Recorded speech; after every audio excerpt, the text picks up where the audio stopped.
at it off spawn each and every game. Yeah, for Kiduo and Yusri.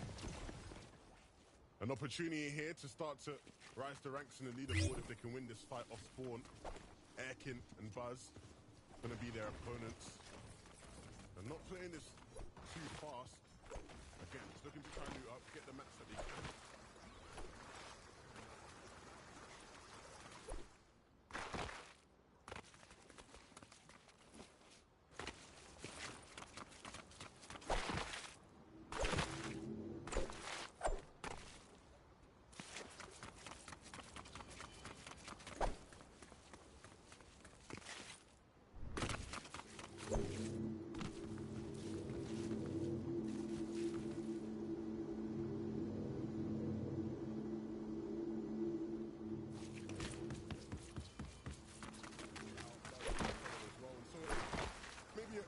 Disengaged, you'd say, from those two teams, or two players, I should say.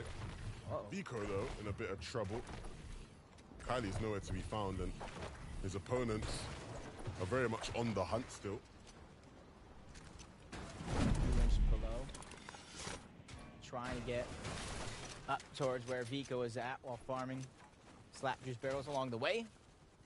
Giving themselves as much shield as possible for what they think is an inevitable fight against Vico, who's doing a good job playing hide and seek, but Tilter and Helix.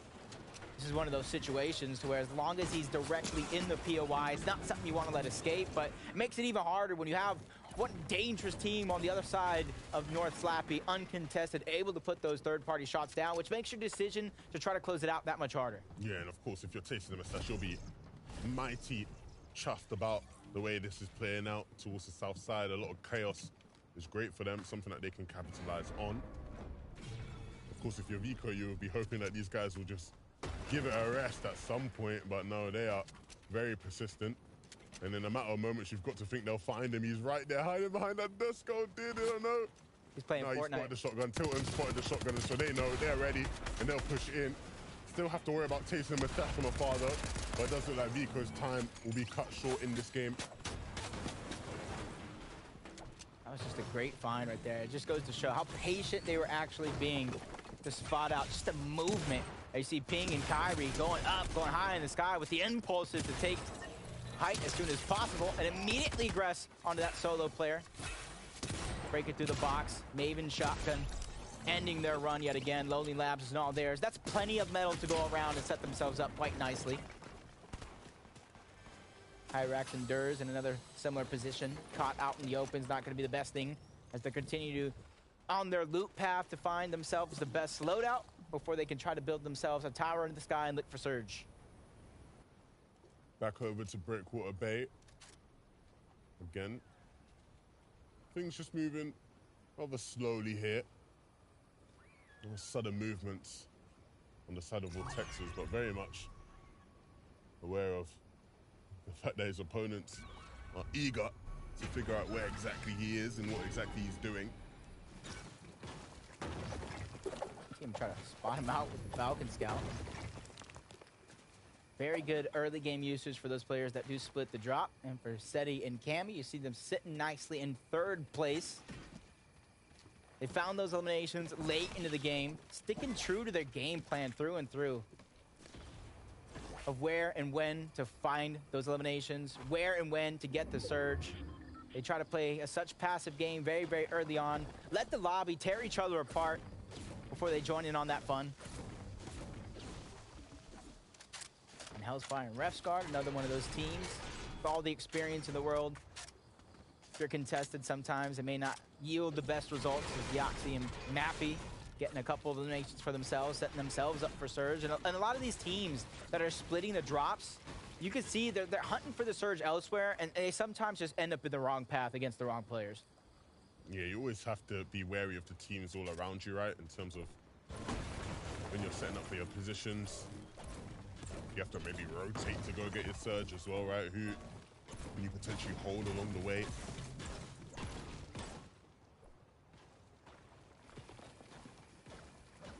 Looking around, Albie and Ludwig, first place. To see what they do in their early game.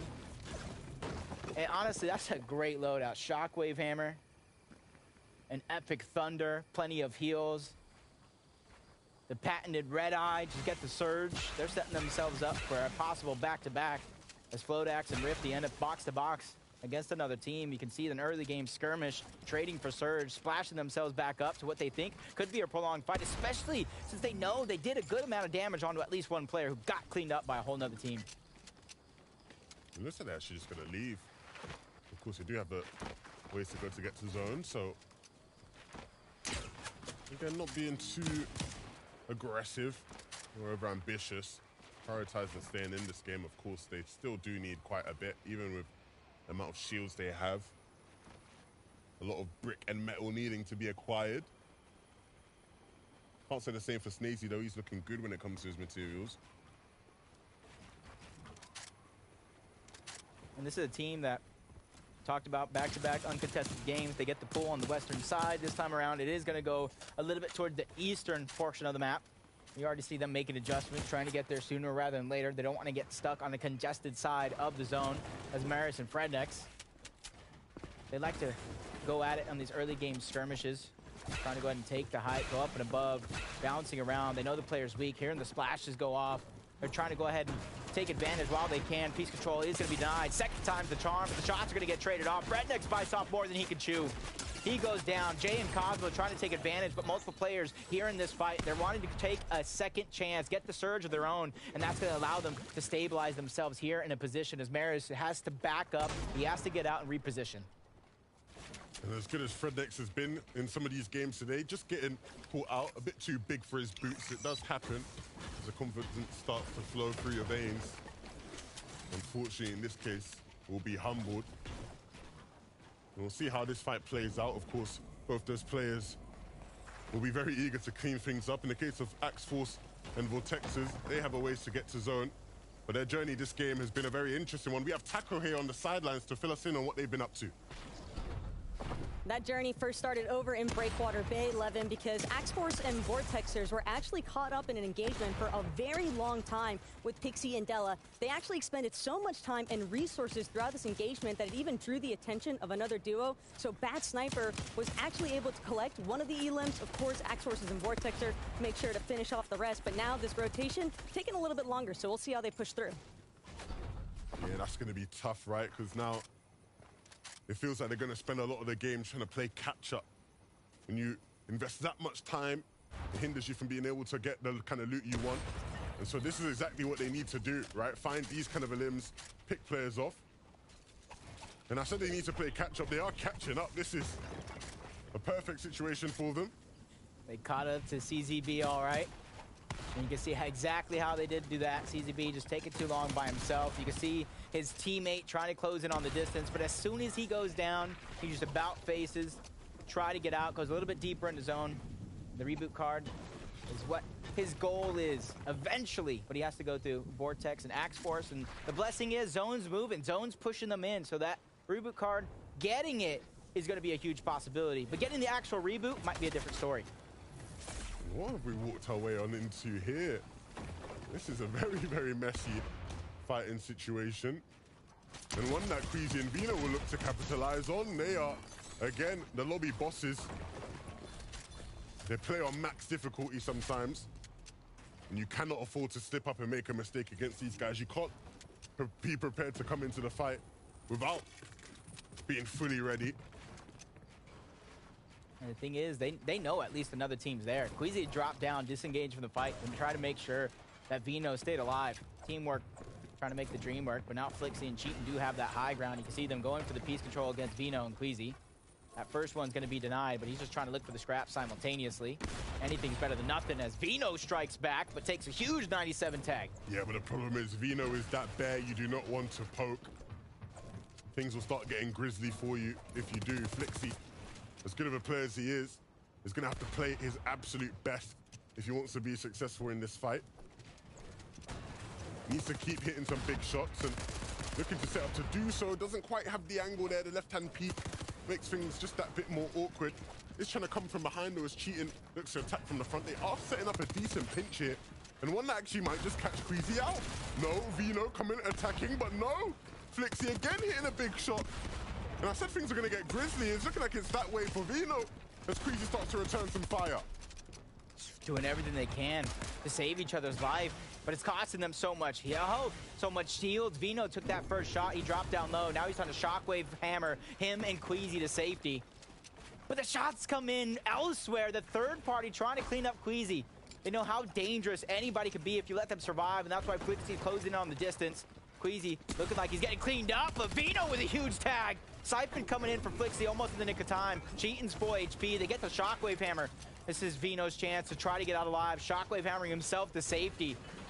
But what's going to be the play for him? Do you go on as a solo? Do you return to Queasy's reboot card? Because you saw that stat moments ago. Game 2, the first game in quite a while where we didn't have a player rebooted.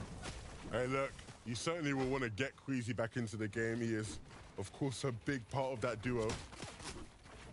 And so we'll see whether or not Vino actually will be able to. I doubt they'll make it easy for him. They know he wants to get back to that card if possible. They might decide to just start pushing him as they are way up north. There's not going to be many teams around them. And so they could isolate that fight and make things very, very awkward for Vino. Regardless, over here, Zangi and Zara over towards the Slappy Shores. This is where you can, honestly, depending on where you're at, they're stacked on metal, but you can kind of get a lot of the scraps that some teams may have left behind, one of them being Tayson and Merstash. You see how separated they are, just continuing to kind of loot up. Merstash going for Surge, making sure that they have every facet of their game plan covered. 371 above the damage threshold, very little to worry about. So they're just kind of biding their time, waiting to see where this next zone goes, gathering all the information so they know what is that next play that they are going to make. Here we have some of the action that's taking place all around the lobby. Shamoki picking up an Elim there. Vino picking up the reboot, and so, yeah, I said he'd want to bring his teammate back in, and he has. Great thing about this reboot, though, is this is their POI. This is their landing spot. They know all the scraps they left behind, including the slurp truck. Easy shields for Vino and Queasy. So I think this is going to be an easy refarm or easy situation for them to loot up, get themselves back into the game. Best case scenario for Vino, no longer a solo. Yeah, if these guys can get back into the swing of things, it'll be a very scary sight for everybody. It's good to see Frednex back in this one. Of course, we saw the struggles they were having, so we went from a game with no reboots to a game with quite a few here, it seems. This player's starting to get back into the swing of things.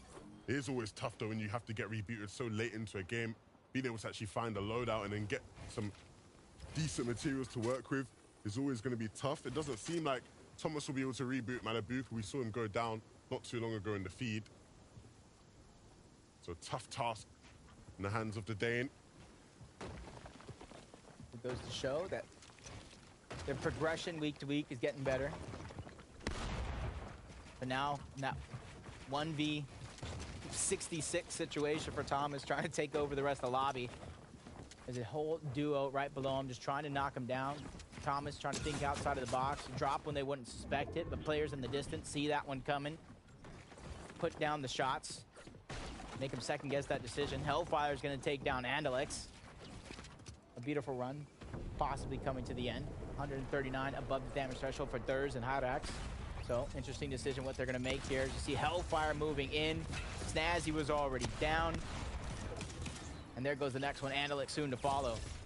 Hellfire and Refsguard are just getting warmed up here. 3 eliminations, 640 above the damage threshold. Immediately trying to beeline it to zone. They don't have to worry, just like some of these other teams in the lobby do, about Storm Surge. So for them, it's just finding that good spot directly in towards the zone and just waiting for the next. So many other teams around them as it continues to pull north. That southern portion of the zone is going to be quite congested. And we saw the hero play coming out from Vino before. And if you look at the loadout now, you would honestly not even guess that Queasy went down and got brought back into the game. But when I look at the mats, I certainly do see that story, because he's down very much in that regard, and he's having to expend some more just to be able to get to safety here. And so I do expect to see these guys look to make a play at some point rather soon.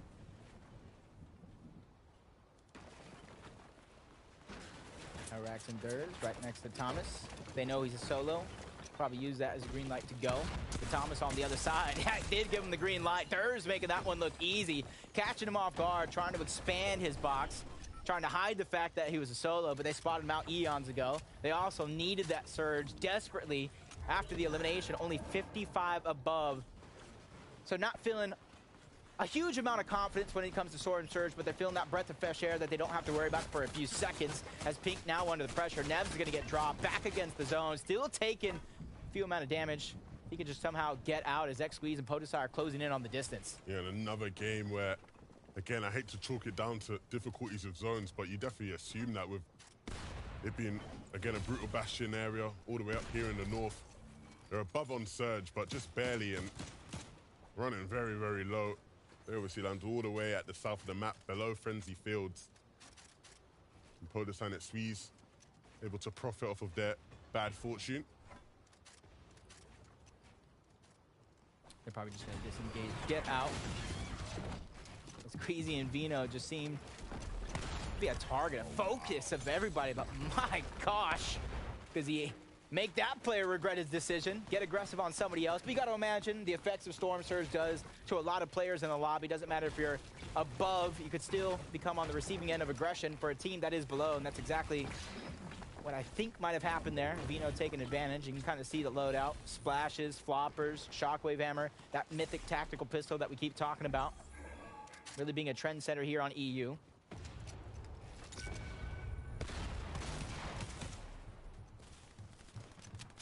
This is where that southern portion of the zone is just so stacked right now. Deox and Mappy found themselves a little bit of crevice they can hang their hat on, but spot out Clement and Decepto is trying to put out shots in the distance, trying to catch him off guard, but Mappy on the receiving end of an Excalibur shot, having to second guess that decision. Heals being shared between him and Deox, 300 above. They don't necessarily have to be proactive in terms of aggression, but they have to be proactive in terms of gathering that information. And that's exactly why you'll see them scouting here. Peeking out of that cone, plotting their next move. Of course, where this fifth zone drops is going to be ever so important. There will be players who are already aware of that with the forecast augment. A change in hands here, though, as Vino is now the player down with no prospects of being rebooted. And Queasy left to fend for himself. I think I'd rather have Vino as a solo player, but nevertheless, you can never count Queasy out. One of the most experienced players in this lobby, and one of the biggest minds in it as well. He's in a decent spot as long as he does not have to worry about Surge. He's right at the edge of the next zone. Teddy and Cammy, though, they got their one elimination, trying to play that passive, consistent game plan in which got him up to this point. They don't want to be stuck in the trenches down below, going up and getting pressured against a lot of these teams. And that's where you see them gaining elevation little by little. They're trying to get the supply drop. And he has an extra spot in his inventory. That launch pad could be fruitful for them if they don't have a shockwave hammer. Yeah, it'll definitely go a long way. They can use everything they can get. Of course, they do have to start making their move. You can see there's a bunch of players around them looking to do the exact same. Albi and Ludwig, way above on Surge. They're not sitting in a bad spot at all. This could very well be another really good game for this team. Again, another one I don't think many people would have predicted to come into today and do as good as they've done. But certainly one that could take the rest of the lobby by storm and surprise everybody. Zara building up for a moment. I was thinking, hold on a minute, Zara, you're not playing the Mr. Savage. He boxed up next to him. But no, eye drop is down. Zara. It's a strength in numbers right there. He knows Mr. Savage is not his teammate, but he's hoping that nobody else in the lobby has that same information. And don't look up here. Just a duo, nothing to worry about. And you got to question, does Mr. Savage even know he's there in that position? I question Queasy's Surge, 770 above the threshold. He gets front side of zone as well. He has his shockwave hammer. And we know as well as I do, having a shockwave hammer is a whole different feel of confidence as a solo than you are as a duo, especially if you only have one to share between the two. Yeah, of course. Gives you that extra bit of mobility and flexibility. Even if things don't go the way you want to, things go awry, you can always group that together and a lot simpler. Queasy looks like he's going to meet his match here as he falls in this game and will deliver a beautiful gift of a shockwave hammer along the way. Fight's not done though. There are some people that want to get that loot, but either way, Pings is like, nah, we're on our way. We got what we wanted out of that fight. And so now both of them with hammers available. Gathering all the resources, immediately hammering to that front side of zone. Probably going to stagger themselves back, repeat that process until they get into the zone, trying to recycle as many of the resources as possible. Albie and Ludwig, we saw them take high ground, hold on to it towards the rest of the game, and they're setting themselves nicely. A great position through that mid layer, 6 moving zone. Now would be the time for them to contest it. Yeah, Cammy now, way deep in the back, using a pad. He's picked up one already in this game and will look to do a bit more. And now, Cammy and Seti just sort of taking their spots where they can. Needs to be careful though, of course, there's so much chaos, people being dropped down all around the board, builds being broken, but they regroup. It looked like they were going to go for the high ground, but they got separated to the Shockwave Hammer. Podesai and X-Squeeze, 4 eliminations, trying to get themselves to the front side of zone, along with Deox and Mappy, 3 eliminations above the threshold. The Storm deactivates for now. Kyrie and Pings, can they hold on to that high ground? This is going to be huge for them. They got plenty of small ammunition with that tactical mythic pistol to put down the pressure from above. They shockwave to the front side, almost gets knocked down, but connects to his teammate just in the nick of time to keep themselves and their high ground hopes alive. Ardy and Slowbit down below aren't working with much by way of materials, but their spot is very, very nice. And Mappy might just start to run into it as well. You see everybody being funneled through this little hole there between the Glacier and Mappy, with a player right beneath his stairs, gonna have to use that hammer to get out of dodge. And he does a brilliant job of just scurrying away. That hammer is so effective for those kind of moments. Podesai and Squeeze, they're still in this one. And there is a team above them applying pressure. They might look to get involved in that if Pings and Kyrie aren't perfect in the way they hold it. Podesai is that second team on second height, ready to contest if Kyrie and Pings get caught slipping. Mappy trying to stay front side of zone. Walks is by himself towards the side, staggering himself, let everybody go on past. And then you see the flurry of Shockwave Hammers going up and over this position as Pings trying to get to the front side of zone, going a bit too far, reunites with his teammate before they make it happen yet again. X-Squeeze and Podesai from 4 eliminations to 5, keeping it on a roll, finding Mappy backside of zone. A huge shot gonna be fired, but that one's gonna be a miss as he gets out alive. Yeah, right now it doesn't really feel like anybody's establishing height, and so Tayson finding size. Hold on a minute, lads. Let me step up. Let me be the one to take it. And that's exactly what they've done. Gonna hammer right now down towards that front side, wants to establish and claim it a bit more. They're running low in terms of resources, and they need to be careful because the poles are right on their case, right on their back, looking to chop them out. And they might now look to start building up, but again, hammers causing chaos, relegating them down to the bottom, back to where they belong, on low ground, where they're comfortable. Pings doesn't have Kyrie anymore, but does have a shot lined up that he will take, and he actually starts to connect. Cammy will fall. He's stolen that one away. Say will be hoping now he can do a bit better to stay alive in this one, but with such low HP and not much time or space to work with, no materials either, it's going to be an uphill battle. Albie, Ludwig, they're still in this one. Not up on height, but still a big, big threat in this game. Threatening to go back-to-back at that. This is going to be a huge opportunity. Tayson and Murstashko going to be one of the titans at the high ground, trying to deny every opportunity. Hardy tries to go up. He gets sent right back down. Albie does the same, but down goes Murstache this time around. Tayson, backside of zone. He falls as well. Back-to-back from Albie. Can they do it again, Levin? I said they weren't on height, but now they are, and they keep hitting shots. Chari falls. Ludwig has fallen as well. But Albie, with 9 elims so far, looking for more. He's already picked up a bunch, but no. We'll have to settle for second. It's the French boys who take the victory out. X-Squeeze and Podesai, like thieves in the night, come through slick at the end there to pick up the game. But what a moment that almost was for Albie.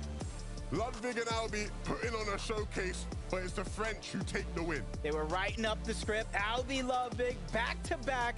But the show was stolen away. You said like thieves in the night, X-Squeeze and Podesai, saying you might not have seen him, but peekaboo, we see you. They take the game over. But Albie, with the heroic plays, taking down not only Murstache, but Tayson as well. This is what I came to see. Murstache did not see that coming at all. I'd love to see it from his POV, just what he saw. Either way, if your opponent's signing XPs, you'll be happy about the way you play. They're not worried about what Albi was doing. They're focused on the fact that they were able to pick up the victory out, and a very important one at that. Yeah, very, very important opportunity for a lot of these teams. We saw some of these top rosters from that previous game go down very, very early on. So as this one does progress, it's going to be anyone's for the taking. Yeah, look, we're going to send it back to Zeke and the analysts to break it all down. Thank you guys so much. With now 3 games down, only 3 left to go. We almost saw the back-to-back. But again, just like every other game, if you can find yourself in even second place and that many eliminations, you don't even need the victory out, right? You've already caused shockwaves and ripples on those standings. Yeah, great job from Aldi and Ludwig. I mean, they performed very, very well on that low ground section, and even on those mid-ground layers, they did very, very well. And they, of course, took that high ground at the perfect moment. Tayson and Mustache caught napping, and they just performed incredibly well. Of course, couldn't quite close out the victory royale for them. I think it just epitomizes what Tayson and Mustache haven't been able to do this season. They haven't been able to find themselves an identity. Unfortunately, they haven't really been able to find a high ground, low ground, mid-style either. It's just been tough for them, but Albi and Ludwig taking all the advantages there. You mentioned it, Vinny. I mean, the trifecta was accomplished this game. The low ground, they found some eliminations. Then they were like, all right, let's go up the mid ground. Let's cause a little chaos going on here. Found a couple of eliminations. Like, oh, you know what? High ground. Let's go for that as well. Heck, I mean, just so well played in every single aspect. And the most impressive thing to me is that they are actually proving that they can play every single play style in an FNCS style lobby. Yeah, they can. I mean, high ground again was open, and you know why? It's because Queasy and Venom, they went down early again. So everyone else was like, actually, you know what? Let's give it a go. And I think that's what we see more often than not. When Queasy and Venom do go down, there's a lot more of a turnover of high ground. And this is where the leaderboard comes into play because, oh boy, Albi and Ludwig all the way up on top. Does that say 26 total eliminations after 3 games? Is that You know, that is a 2 and that is a 6, and that is also 241 points. Oh so they have gosh. developed quite a lead. But to kind of circle back, a single game, right? Potasai X-Squeeze, they jump up 12 placements, but kind of to your point as well, Minnie, Mustache and Tayson, they haven't found that identity, but after a single game, also jumping up 8 places. Yeah, it's great to see from those guys. Of course, X3's Potasai doing a very good job as well, and we're seeing this development from this duo. I mean, it's one of those duos that maybe they've been switching up duo partners here, left, right, and center, but Potasai and X3's, of course, the French guys, they know exactly how to play, and they're playing those low ground layers really, really well, using the elevation change so effectively as well, because everyone was just tumbling on top of them instead of them having to go up. Every single time we've seen Potasai and X-Squeeze in the end game, they've been front side of zone. Yes. And it's working out so well for them. I was thinking about it, I was like, man, like we keep seeing them in the end game. They're always so healthy. They keep themselves at the top of the leaderboard. And right after that performance, now 4th place. I really feel like they should be doing better. But I mean, they're just consistently finding themselves in the end game, which is what I love to see. That is right. Well, gentlemen, guess what? I have a really fun surprise for you. We have an interview with someone from our community. It is none other than Reddish, who is joining us. Hi, Reddish. How's it going? Hi, I'm vibing. I was just watching you guys. Well, it's How great. are you? How are I'm you doing enjoying amazing. Denmark? Oh, yeah, it's amazing here. Actually, can you hold on one second? The stage is not red enough for you being here. Any moment now? There you go. Okay, there we go. That's a nice little surprise for you. How's it going? How are you enjoying Chapter 4? How are you finding the meta? I am actually having a lot of fun. But I'm having a lot of fun in all the chapters, all the seasons, because I'm obsessed with Fortnite. But when it comes to this season, there are a few things I really love. I love the red eye. My boomer eyes are very grateful that we still have a red dot AR in the game. That's definitely my favorite weapon in the game, so I'm happy we still have a red dot AR.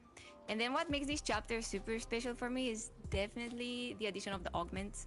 I think the augments have changed the game so much, and they're making it super, super, super fun because there's so many to choose from. You never know what you get.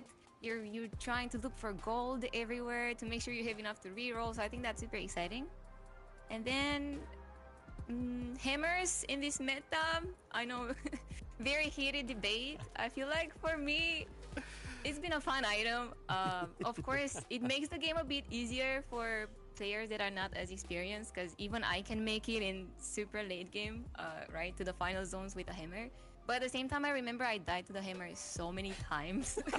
So it's just such a chaotic item, but for me as a creator, I'm having fun with it. I understand why the pro players don't vibe with it, but for me it's been fun.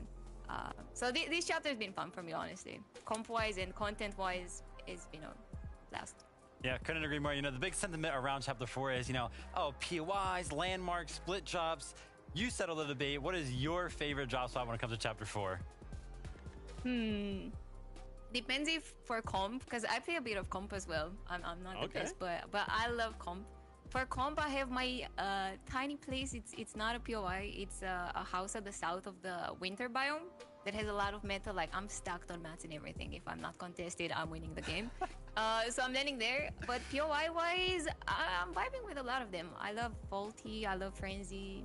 I think we have quite a few awesome places this season. That is awesome. Well, Reddish, we appreciate you stopping by, getting to pick your brain a little bit. We can't wait to catch up with you a little bit later on, but thank you so much for your time. We'll catch you later. See ya, guys. Have fun. Reddish is absolutely amazing. Legend. Hey, do you like Love that. family-friendly content? Do you like someone who's really cool? And do you like the color red? Reddish is where you should be. There you go. You're welcome. My gosh, with 3 games left to go, any expectations? Anything we're hoping to see done differently?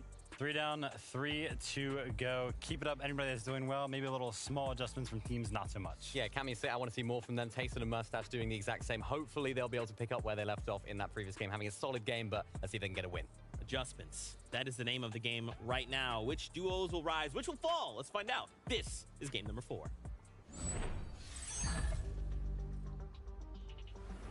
Game number 4, where the competition really starts to heat up. The best of the best players have been doing their thing. We have seen a big surprise in some of these games when it comes to who has been performing at the top level. We've seen some crazy pop-off moments from the likes of Albi and others who will continue to deliver. Yeah, hopefully they got some gas in the tank, because we know the battle bus does. Game number 4 is ready. And for a lot of these teams, the second half, you have to be able to, in some cases, keep up that consistency. And others, light that fire underneath your behind, because now the going is really going to get tough.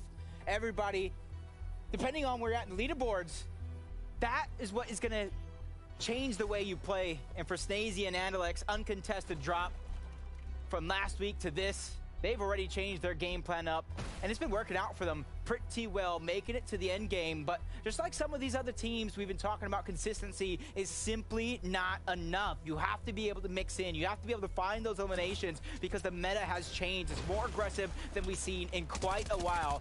As X-Squeeze, Podesai moving up the leaderboards, especially after that last game, tries to put on some cheeky early shots, but does not work out for them. Takes a bit of damage, forced to back down, but X-Squeeze is there to try to back him up. JJ2 is going to go down. X-Squeeze looking to clean it up, unless Glubshy can save the day. And Glubshy is definitely capable of doing that. There are so many players here at the Bastion. It certainly is rather brutal. Right now, at least. For Podesai and X-Squeeze going to be looking to try and back-to-back. That would be ideal in their eyes. Down goes Glubshy. Runs from one duo right into the hands of Grolls and Fire Hunter.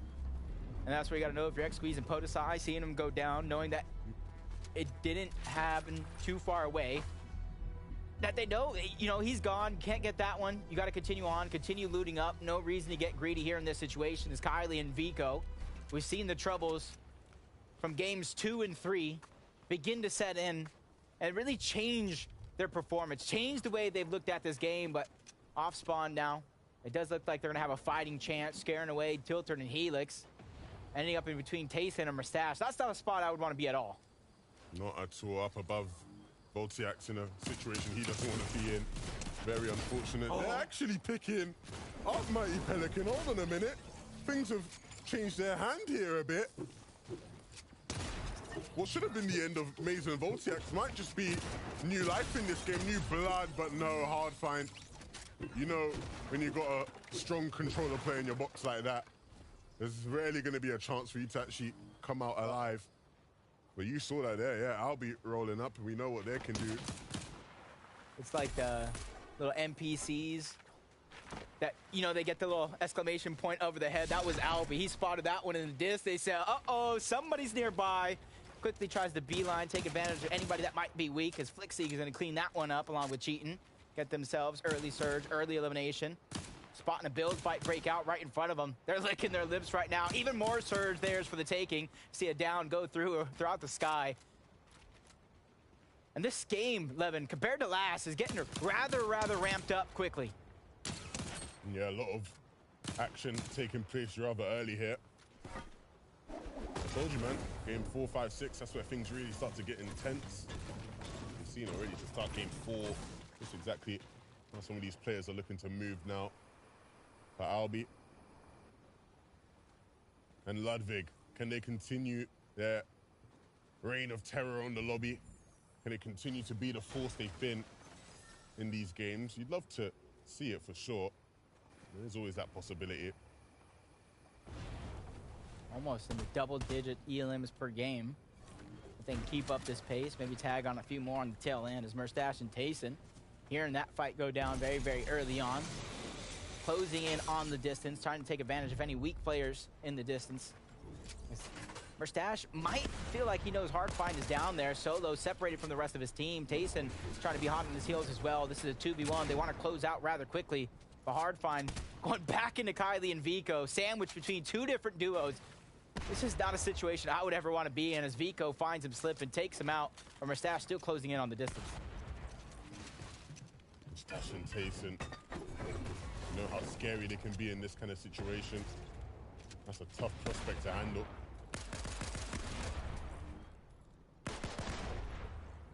Quickly just stealing that one away. Milad and Kyrie. It's actually just Kyrie versus Milad here. 1v1 situation, both of them losing their duos. Finding the scraps of the Shockwave Hammer. And this is where he definitely has a perfect decision. Two different Shockwave Hammers. He can get out, get the reboot, and then spread the love, spread the joy between him and his teammates. Shockwave Hammer each, but that's only if he even has the reboot. Because you see two more teams closing on the distance as a third and fourth party. Angry they didn't get their invite, so they're going to crash it nonetheless. This is just one of those situations where with both of these solos just prolonged in this situation, trying to find the reboot, using each other as a distraction. Milad is going to do just that. It does look like he's going to be the one escaping with his life. The ideal situation for him, right? Being able to get out there, especially with so many teams. This fight definitely has the potential to get rather messy. You could argue already is messy. Just how many players are here. Super Eye, F-Binds, one of those teams that didn't necessarily land towards Lonely Labs, but hearing those shots in the distance, they close the gap, trying to take what they can get. And one of those things that they're trying to take away from Lonely Labs that you see a lot of teams do, they start to scavenge a lot of that metal that they might not necessarily get in their landing spot, whether it's a POI or a landmark. Seti and Cammy, the only duo to place top 10 in every single game today. They're the true kings of consistency, and then sticking true to the game plan that they wrote out eons ago. Find the eliminations late in the game where those opportunities will naturally present themselves.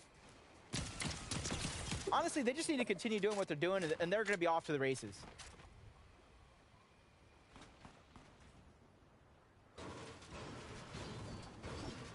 Thomas and Malabuka. I'm interested to see whether or not they start to pick up the pace in these last couple of games. I think a lot of people will be hoping they can start to get there. I think there's probably no doubt that this team will eventually make it to the FNCS Grand Finals.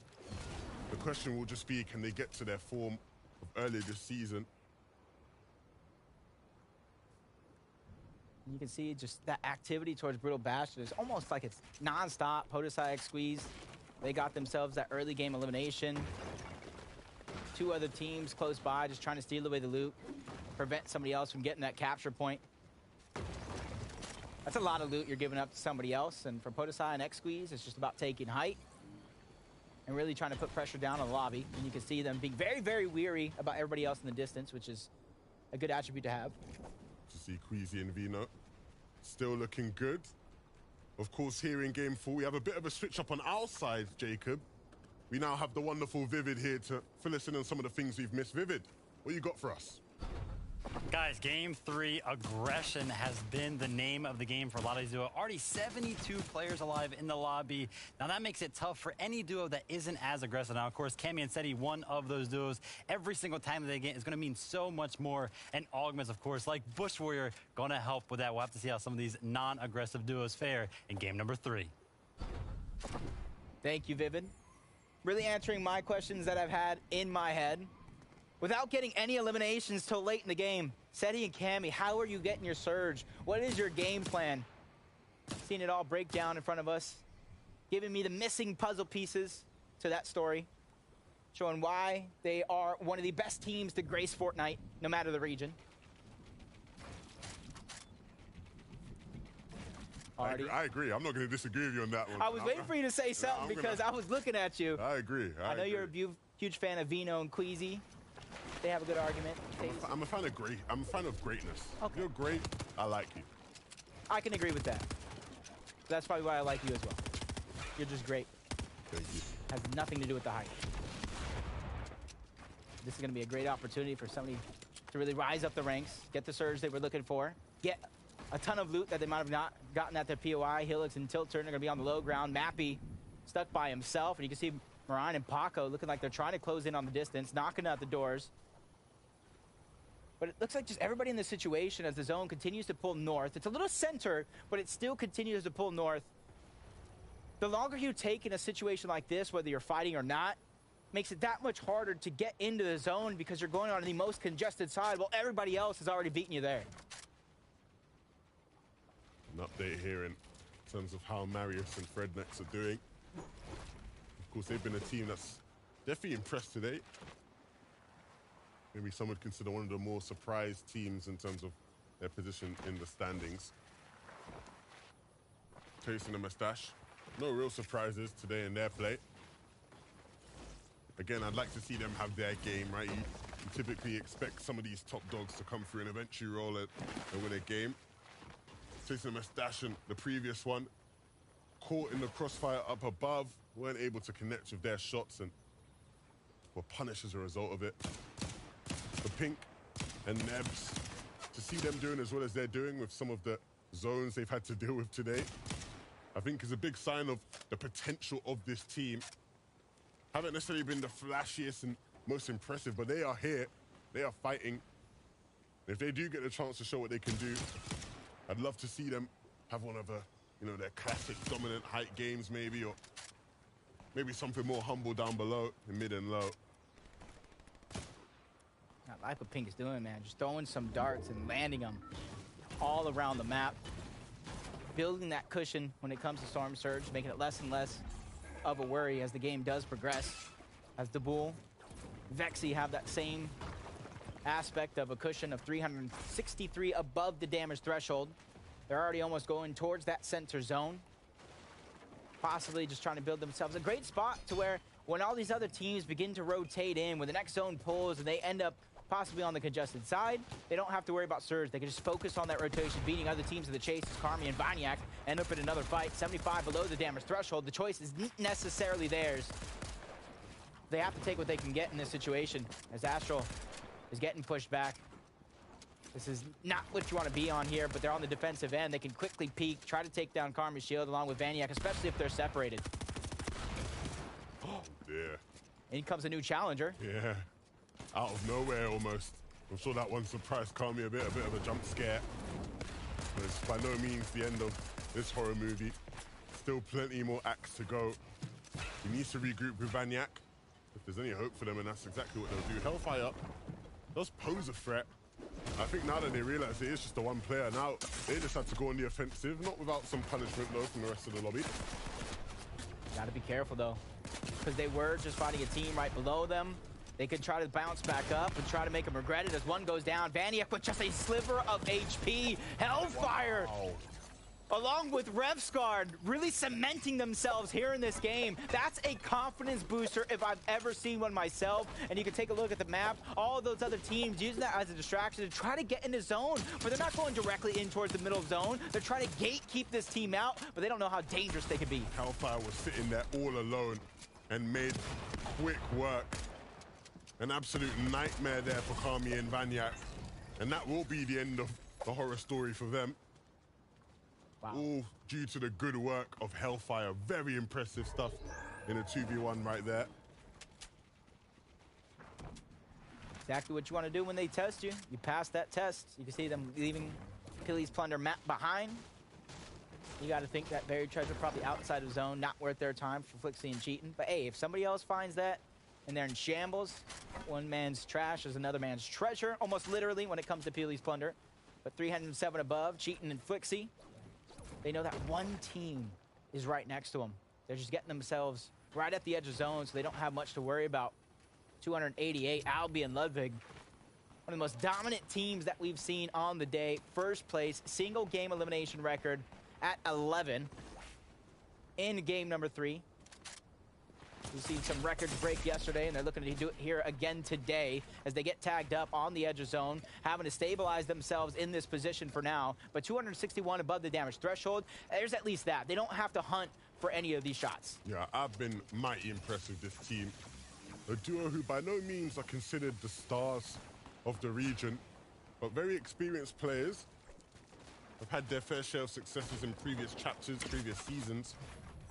And maybe this will be the one where they really start to increase their rep and their respect within the region from some of the big dogs. Of course, Squeezy and Vino have an abundance of that respect. They obviously started the day very hot and have been an ever-present force throughout it. But right now, things are looking very, very tough as Squeezy takes a big chunk of damage. That's going to cause him some issues. It's going to leave a mark. I like that. Take note about that right there. You saw Vino could have easily beeline. He could have got to the edge of zone. He could have got himself to safety, but he realized the strength in numbers. Queasy was just getting tagged up. He immediately backtracks to hold his teammates' walls. That's something that, you know, at the high level, it's common sense, but for anybody out there trying to take notes of the little intricacies that our pro players do, that's something you definitely should jot down in your notebook. That strength in numbers.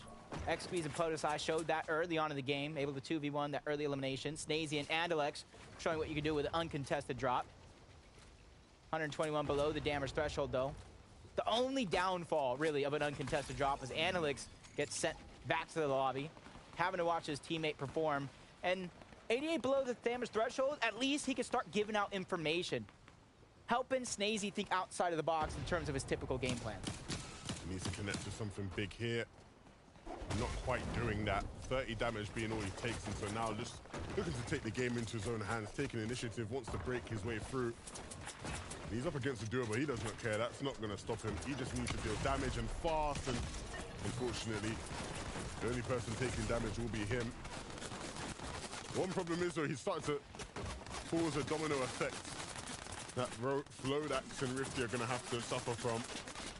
They have now a bunch of players who are closer to the zone, at least, holding them in their current position, pressuring them so that they have to stay here. They do have mats, and so they can hold on, but again, it is just inconvenient, and Rifty gonna have to use some shields as a result of it.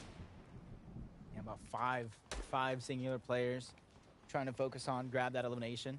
Murstache and Tayson, they already have 2 of their own, just on the edge of zone, kind of where we've seen them last, so not too much of a rotate to finally get in, especially since they have that shockwave hammer. For them, they're just trying to gatekeep, add on to their already having surge totals. Refscar is going to be by himself after a heroic save by Hellfire to stay alive, 1v2 situation. He was one of those teams putting focus in the lobby onto Flodax and Rifty. And for him, shockwave hammer, he can kind of pick and choose when he rotates, but he has to be very, very careful, because if you rotate too soon, they're going to go ahead and target him right out of the sky. Thomas Malabuka, how many times have we seen them looking like this? Thomas up above, looking at all the angles.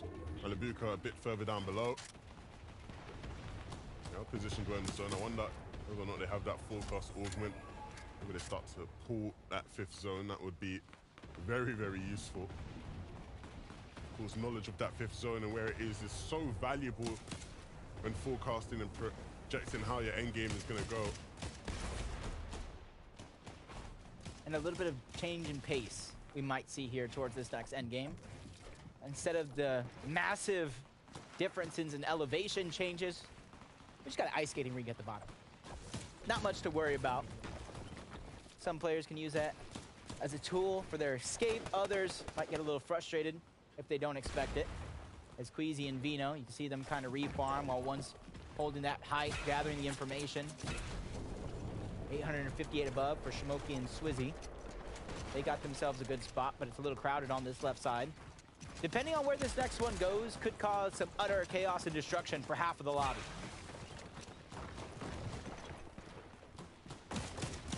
Shimoki and Swizzy, a team that competed in Asia in previous years. Now here in EU, trying to make a big name for themselves on a bigger stage. They're not doing too bad of a job of that so far today. The zone pulling all the way though towards the northeast. They have a max distance to go. And so if there was ever a time to sort of show off what they can do, it would be now. Of course, the hammer will definitely help them.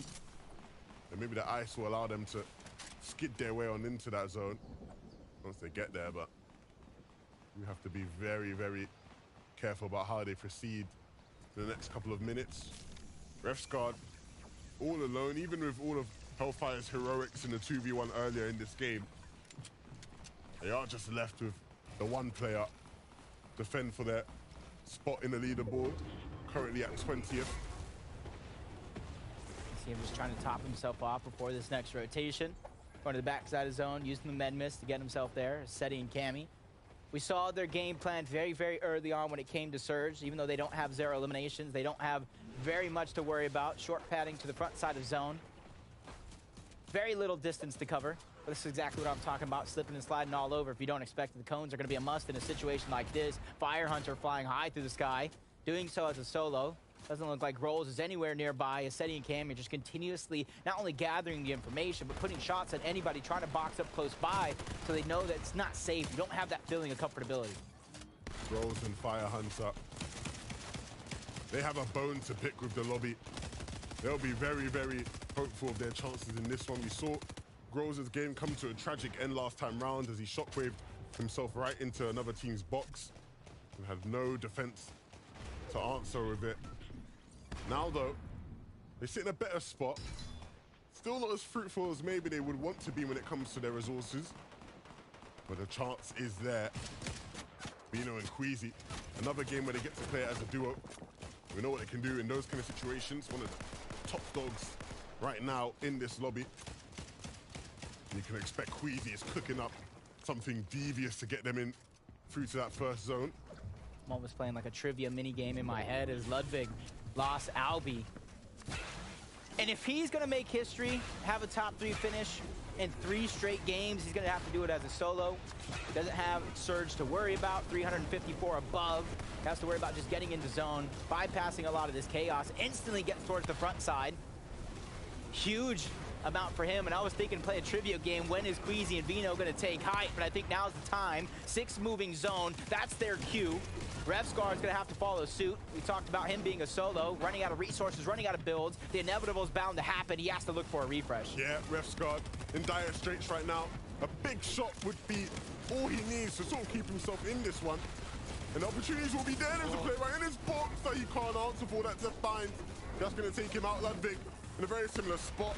But he does just need anything to keep him in this one. Of course, the hammer will allow him to survive a bit longer. But you can see who holds the keys to height. It's going to be Vino. It's going to be Queasy. Once again, we see them in this position. Last time we saw them here, they won a game, Jacob. They might be looking to do it again. 6 moving zone. For some, they think it's a gamble. For them, it's definitely calculated. Shimoki and Swizzy trying to get towards the front side yet again. Holding on to the front side, even if you don't have height, is going to be important. Beating all these teams there. Being able to look back. Thomas, Malibuca trying to follow suit. Gets coned for a second, but not too much to worry about. Immediately breaks through, but Thomas right now is separated from Malibuca. This could come tumbling down, just like Swizzy. All that chaos going around. Instantly trying to shockwave out. The longer you stay in those chaotic situations, the harder it's going to be to stay alive. Yeah, they need to find some space to breathe. A breath of fresh air in this region so far this season, but they need a breath of fresh air in this game. Ludwig, even alone, still wreaking havoc on the lobby, and those extra materials will go a long way. They're going to work wonders. A chance to hammer up above, and you can see here for Robot, no duo with him, but still a big force to be reckoned with. And no, Vino, he's now being knocked into the storm and looking to knock himself back in to the zone, but he doesn't have Queasy with him anymore. And so all of a sudden, we need to see Queasy and Vino try their best in this one. It's all going to be in Vino's hands, though. Just like Swizzy following suit, a lot of these teams losing their duo, left as a solo, and he quickly reacts to that one, shockwaving into a better position. Tayson and Merstash, they steal away high ground. thanks to the downfall of Queasy and Vino. But Vino's trying to stay alive. Consistency is key for a team like him, especially the way they started the day. But it's about maneuvering through, recycling a lot of the builds along with Ludwig. This is going to be a huge opportunity for him to hold on to that first place, even though Albi went down quite early. Ludwig is no stranger to this moment. Has to hit something big. Looking, searching, waiting for his opportunity to strike. Is it going to come? Nebinator and Pink, though, they might stand in his way. And they will. Slowbait, Fina want to take Ludwig out. Neb and Pink, though, in the back of the zone. Need to try to get in. But when they do, they're going to have Vino waiting for them here. You see him lining up the shot. He's already picked up one, and he's looking for more. Huge find onto that tactical assault rifle. Thunder shotgun as well. A great recipe for success for a solo trying to get through boxes here towards the end game. Thomas, they turn towards the low ground along with Malibuca, trying to break through the builds. A lot of chaos is ensuing. They're under pressure, getting denied entry to the zone, but the zero chance augment playing a huge role for him to dash his way in. Thomas is unleashing on the lobby right now. He's already picked up 3, but now with so little, can he continue to hit more? He might be exposed to height. No, he'll just go down to the storm, hammers himself way on out of it. And Malibuca now left to his own devices. What can he do? And in comes the challengers. As Neb and Pink are on the low ground, they're trying to end these solos runs. Down goes Delay. Neb and Pink trying to do what they can, holding that ultimate low ground, running out of builds. Down goes Pink as well. Malibuca's a solo, trying to make some magic happen. Shockwaving as high as he can go, dropping right back down low, knowing resources are not there to back up the situation. He's the only solo left in the game. 1v2, Malibuca versus Thomas. It's gonna be huge. Shockwaving, everything going around. Tayson goes up and over. They get the angle towards the front side, and they shoot him down from the sky. Malibuca tried everything that he had, but it wasn't enough to overcome the numbers of the superstars of EU. Tayson and Mustache, I said it earlier in this game, that eventually they're going to roll up and pick up a victory royale. Little did I know it would be here in Game 4 that they do it. And a bit of sweet revenge there for Tayson and Mustache as they pick up Malibuca. Of course, when it comes to trio competitions, that's actually their teammate that they take down. But nevertheless, no friends in the industry, no friends in this game. They win it out. Victory royale, brilliantly done as well, up from above. And the Titans have reclaimed the throne, the top spot. They said enough talk about these underdogs. We're here and we're here to stay. But where do they stand on the leaderboard after such a massive game? Look at that. Was that 10 eliminations to seal the deal with the victory royale? Bash, big shot there onto Malibuca at the end. Tayson and Mustache win Game 4. I love it. I'm a fan. Everybody, if you know me, you know how much I like to see Tayson do well, so I'm going to keep my mouth quiet before people call me biased. I'm very impressed, though. A big, big victory royale. Yeah, but being impressed only means so much. You need to have that leaderboard placement to back it up, and only the analysts can break down where everybody stands. You know, first off, before we get into anything, let me welcome our analyst for the second set of games. That's right, it's the best taco. It's Jenny Smiles. I feel like EU has been a story of like solos. It just seems like every time we look at a duo, it's always like someone's missing. They're left to fight on their own. Are you guys feeling like that's kind of what's happening here? It's a little bit expected with how haphazard I think that the Shockwave Hammer has really just resulted in a lot of these individual scenarios coming to fruition. But on that same note, despite the fact that we're seeing so many solos from these duo pairings, we're still watching numerous clutch situations take place. Yeah, like you just said, too, those clutches are so important, too. If you're a solo in endgame, you're just thinking, I don't really care as much about eliminations. I just need to have a good placement there. So it's just so important to make sure that they can be aware of their surroundings and make very vital movements and get that placement. And I think as far as Thomas, HD, and Malibuca were concerned here, they got caught up in a lot of this congestion in the low ground because of the control that we saw from Tayson and Mustache up on the height layer. Unfortunately, Thomas and Malibuca, they were just too busy trying to maneuver their way. And the worst part about playing on this low ground in the late game scenario is that you don't know which build is actually going to have somebody hiding behind it. And ultimately for Thomas, a bit unfortunate there at the end with that shockwave out into the zone, but ultimately still a great performance, I think, from those two. That hammer is it's so good, but it is also so back and forth sometimes. Like when you hit it, you're like, am I gonna go completely out of the storm? Was it the perfect hit? So it was so back and forth. And that was, it was just an unfortunate little event right there. That's right. Now we turn our attentions here to the standings. We got to see how things are shaking out. Remember, we only have 2 games left to go here in week number 2. Albie and Ludwig still sitting pretty comfortable, right? Sitting at the top. But Merstash, Tayson, they have something to say about that. And matching points right there, you can see it. It's definitely looking so good, up 3 points. And again, I just think you'll see Tayson and Merstash continuously do so well and thrive in game this week. It's going to be great. Obviously, yeah, placement points are definitely important, but as far as Merstash and Tayson are concerned, when they were able to overtake that height layer, initially we saw Queasy and Vino up at the start of the first moving zone. That was 6th zone, but Tayson, Merstash, as soon as they were able to control this high ground, again, there's just so much congestion actually taking place on a lot of these low layers. No one really had an opportunity to actually look up and do anything about these two controlling height. Even when they ran relatively low on builds, we saw Tayson there at the end with only 1, but again, when you have everybody trapped underneath, you're able to easily sandwich them, and I think that that was just the performance that you kind of expect from such an experienced duo. That's right. We keep turning our attention. I mean, look at all of this. This is shifted up and down, and these little placement markers are still helpful, right? To just tell us how many placements people are moving up and down these standings. Now, with only 2 games left to go, I'm looking at people like Seti and Cammy, right? Duos I would have expected to just be sitting somewhere in your top 3, but they're actually getting forced down. EU is extremely chaotic here in week number 2. Yeah, so again, like you said, that was Ramai's versus set 2, but they're playing so consistent. That's what's really important. You see, like, they're making the moves, they're making plays that are very smart and tactical, and that's where you're gonna see they're gonna make sure that they're in top 10.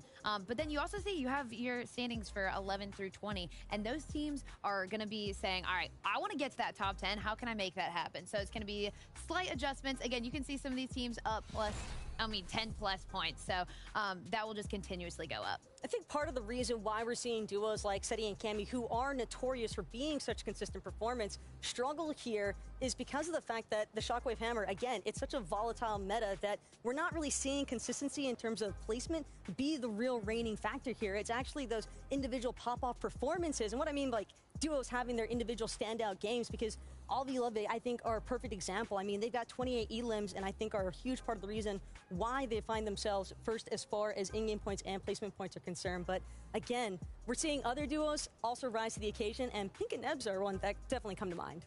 Oh, yeah, I agree. I think that they're performing so well. And like you said, just making sure that you're taking care of Surge in the beginning of games, making sure that you can have smart rotations end game is just going to set you up for such success. And again, holding on to like the weapons that are going to get you through those builds, get quick little eliminations, those extra points all matter so much.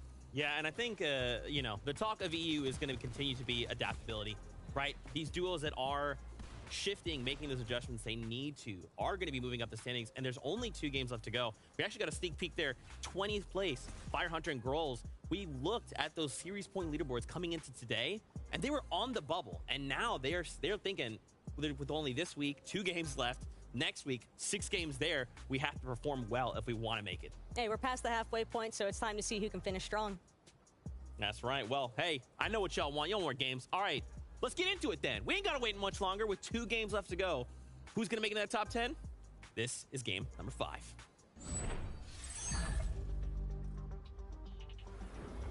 Game number 5, the penultimate game. One of the last chances these duos will have today to make their mark, to stake their claim, gain some series points, and make it to the FNCS final. Yeah, and for some, it's a crucial moment in their journey because Zeke talked about it. Being on the bubble going into that final week is not a position any team really wants to see themselves, because that's not a feeling of comfortability. You're really going to have to dig deep into your pockets. And with game number 5 ready, the time is now. The players have got to dig deep into their bags and whip out an absolute masterclass. The time is now. All the eyes are watching. Who will it be? Of course, to start off any game, the most important thing is always these battles off spawn. Northwest all the way to the southeast is where the bus will go. We've seen a similar bus path already today, so one thing that we can guarantee is that there will be a fight here at Breakwater Bay, where Vortexes is ready and waiting with a shotgun. And it doesn't seem like Pixie has much to fight with at all. Does have a pistol, but it's no match for what Vortexes is carrying. And so they already have the advantage. The lay now is going to have to pull up something special in a 1v2 here. They're trying to use the Falcon Scout just to figure out where he is. And even though it doesn't spot him, at least they know now that he is probably on the other side of Breakwater. Over at Slappy though, Jacob. Yep. Slappy, Kylie, and Vico are out for revenge, and already is looking to be a little bit fruitful. They get that first elimination on the tilter and leaving Helix by himself, but Kylie goes down, so it's definitely down to a 1v1. Vico versus Helix. On the other side of Slappy, they're just looting up, waiting for them to kind of clean up the scrambles of this one. But 1v1, Helix now knocking at the door. The piece control is not his, so he has to be very, very careful. Playing mind game of sorts to figure out, is he going to break through? Is he going to wait for the peak? Resources are not there, and they end up box to box, toe to toe, and it's Vico who comes out on top. Vico in close quarter combat is always going to be someone you expect to come out on top. The German is so prolific in those kind of fights. Immediately just leaves. He knows the threat blooming towards Slapping. There goes Vico's first elimination.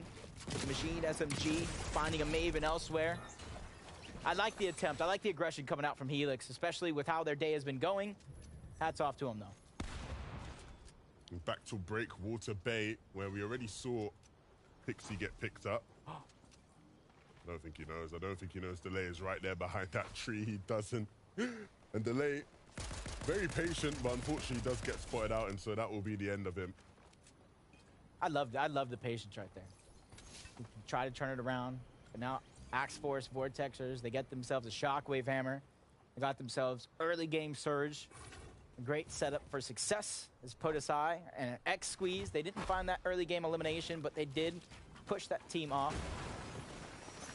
Making sure that all that loot is theirs, and you keep it kind of splitting up, spreading out, making sure they get as much as they can from Brutal Bastion before they find themselves outward. Goals and Fire Hunter probably doing the same on that side as Merstash and Tayson rotating.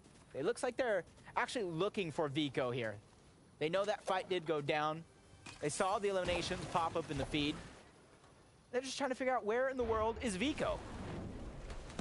That's what we're all wondering, right? Where in the world is Vico? And will he be able to survive against a team that has the hot hand right now? Coming off of that victory royale, I'm sure they'll be looking for more. Whether or not they do, though, they've definitely already solidified a spot high up in the standings. So that allows them to just sort of play freely, a bit more loose, not as tense as maybe they would have been a couple games ago. Don't really know what Fred Nex was thinking, going up and over. But when you have the confidence, when you have the hot hand, can't really bet against you. As Marius now just trying to think of what am I going to do? How am I going to get him back? We asked the question of where is Vico? Well, found him sitting in the bush, just waiting, fighting for time. And you can already see through his mini-map, the zone pulling a little bit to his north, a little bit towards his west. So that's a little bit of a great sign for him, knowing that Tayson and Merstash, the contested players on the other side, are eventually going to have to rotate in that direction, which will allow him to possibly get that reboot and the card back on up, getting his teammate back into the game. Albi and Ludwig, still the team to beat right now. And for good reason, their play has been very impressive today. Averaging just under 9 eliminations through the first 3 games. Only picking up 2 in that last game. Trying to play more consistent over everything else. They've got the points throughout their first 3 games to really allow them to switch up their play style, be a little bit more flexible in the moves that they want to make, along with Seti and Cammy here. Slow to start the day in terms of eliminations, but they ramp it up as the day goes on as Chardy and Gitter has returned to the scene of the crime. Mara's trying to go for the reboot, and that's going to be a mistake he's going to regret here in the 5th game. They go back to the lobby, and they have plenty of time to think before that 6th and final game starts. Yeah, they made quick work of that. Both attacking from different sides. You don't know where to look. And then they strike rather cleanly. Vico, though, still waiting in this bush. And the coast is definitely not clear because there are players in this vicinity that he has to sort of wait out. We'll be hoping that nobody wants to check this bush. Could be a possibility later on in the game. The time is definitely ticking for him. The fall from grace from Vino and Queasy, starting the game off hot in first place. Slowly but surely slipping down, but that's not too much to worry about. At least for me, these guys are experts. They know how to turn it on at a moment's notice as Vico finally gets spotted out. Now going gets tough, 1v2 situation, not a ton of resources to work with. Trying to use that bush to his main advantage there on the low ground. And you can see his opponents trying to hold on to the position up high. Zangi and Zara bouncing around, taking multiple angles, closing in on Vico. And you can see them passing around the Shockwave Hammer. And you got to imagine they're just trying to break through the builds, use their numbers here to their advantage. On the offensive. Playing it incredibly aggressive, trying to just control space, control pieces. That's not going to play to Vico's favor. Needs to put on his best defensive fighting performance we've seen in a while. Trading shots there isn't too bad, but ultimately will be overwhelmed. Unfortunate for him. He goes down, back to the lobby. The off-spawn fights really almost proving not to be worth for them. Obviously, Vino and Queasy getting busy, trying to take advantage of an early game fight as Chadas and Giris. They were the ones that kind of took down that solo. I was going to say, are they going to chase him? But my answer, or my question was quickly answered there. Not letting any points slip through their hands. Even though they're not in first, I will always continue to call these guys the lobby bosses. They just roll up and things never seem to go well for whoever it is they are aggressing. That's the thing, though. As long as they're within reach, they're always a threat to the rest of the lobby. About, 100 points, give or take. Not exact, but give or take.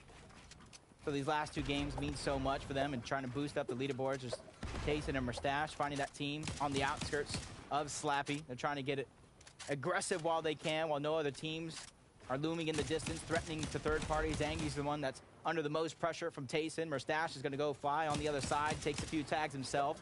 It does look like they're going to attempt to disengage, but only long enough for them to try to gatekeep and hold this team out. We have Vivid once again here to give us an update on some of the things we've missed. Vivid, what's been going on? Albi has been building a giant Storm Surge base to make sure he and his duo are ready to take on the end game. But I also want to talk about the impact that this can actually have on the lobby. If you take a look at the map, they're going to be building this on the south side of this northern pooling zone. Any of these teams that are to the south are going to have to completely avoid this base and either go to the east or the west. So we'll have to see how that impacts lobby and where the aggression comes in. And that's been part of the keys of them being successful in these games. And by doing that, by building up that base and almost deterring those teams, they're almost creating their own dead side, right? Making it so that the area is less congested and makes their rotation towards that second zone all the more easier as they move on through. For Pink and Neb, here, they have a long, long ways to go. The zone pulls all the way towards the northwest. And so a max distance zone. Not necessarily max distance for Tayson and Mustache, but still quite a ways to go.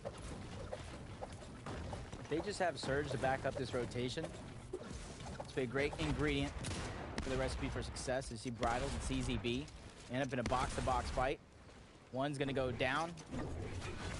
2v1 situation. Shockwave hammers directly into the box. And honestly, these are those situations. You're outside of zone. You're really thinking you have an isolated fight. You try to take advantage. It just doesn't go your way. And then you have Bridal Squash, who gets both of those eliminations, and really nothing to worry about from him from this point, probably to the mid game. Because they don't have to worry about Surge. They just got to focus on their rotation. That's a dream scenario. Kami and Seti, they've been looking really good this tournament.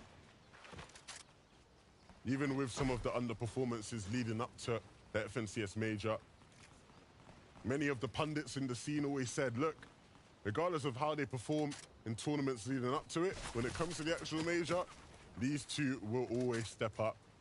And I think that definitely has reigned true. They'll continue to impress, continue to make it deep into games, and maybe pick up a couple big victory hours along the way. They certainly did in week 1. They'll look to do the same here in week 2. For more action here at Brutal Bastion. Fire Hunter and Growls in the thick of it. Looks like Fire Hunter might even be saving an augment. He didn't activate it. You saw him pull it out, look at his options, and saving it for later in the game. Almost leaves me wondering, the options he could have. Probably a forecast, jelly angler, something that he's waiting to use later on the game to where it's actually useful. It's him and Trolls are towards the low ground, biding time. Cheating and Flixie, probably waiting for them to get impatient, drop into their box, and probably use that as an advantage in this fight, as Flixie's just trying to take the pieces away from above. A little bit of a slow fight, though. I don't think one of these teams really want to make that daring play. Everything that they have in their 5th game, knowing that there's only 2 more chances here to pick up the pace and get as many points as you can. Flixie and Cheating, they start to make their move. And if they can get ahead of these teams rotating in, they'll just be able to sit there and hold them, cause issues for them, make their lives difficult as they rotate through. And that's exactly what they'll want to do. It would be the right play. Thomas and Malabuka still needs to deal some damage for Surge. But that is what you want out of Thomas HD. Sitting in positions like this, hitting shots, he definitely is no stranger to it. An anomaly of a performance last week for Thomas and Malabuka. Definitely have woken up, playing more like themselves this time around. Shimoki and Swizzy tagging up a player. 62 shields ripped right off, helping their case when it comes to Storm Surge. They still got some more traveling to do, so you got to be careful not to overstep, not get too antsy, especially with another team looming in the distance. If you don't watch out, you don't be careful, you might force them into a fight, and you can just be the team really just taking advantage of the situation as the shots continue to fire off from Swizzy, forcing these players closer and closer together. And I think the deed has been done. 197 below the damage threshold. They forced them close enough to where Cosmo and Jay are now getting into the box. 125 shields, followed up a 30 wide HP, just getting drained off of him in the blink of an eye. Excalibur rifle trying to get stuck in there. Any damage is better than none. Forcing out the splashes, instant heals, which is going to be important for this fight. And you can see them still below on the Storm Surge. 21 to be exact, which isn't much, but as they continue to fall, it's now ticking, doing damage. So they got to close in and finish this fight sooner rather than later. Yeah, just taking a moment to use some chug splashes. They want to get right in. Of course, they're down on Surge, but they are hitting some shots when the opportunity arises. But they do need to get in, and hopefully fast. Need to start dealing damage. Can they break their way through? And right now, their opponents don't even know they're getting tagged up by Surge until the shields get cracked. And there you go. There goes the signal. Jay's trying to back up. Down goes Cosmo. Down goes Jay. They're unable to survive. While CZB and Bridal Squash get both of those eliminations. Really proven that they are here to stay along with Albi and Ludwig. 281 points for them. It's all about making it past that mid game, entering towards the end game. That's where they fell short in that last one, and they're not looking to have that repeat happen. Ludwig and Albi. We saw how far of a zone they had to traverse. You can see them crowded around a couple different teams. That leads to success. Wow, cheating. Big shot there. Hyrax went down to the zone directly after. Splixie and Chieftain keep their show on the road. They know they have some rotations to do. See one massive tower in the sky. Instead of risking it going up or mountain, contesting them, they're just immediately trying to find that safe passage through. And for Albi and Ludwig, it's about taking that static launch pad. Once again, using environmental cover to their advantage, but only so much.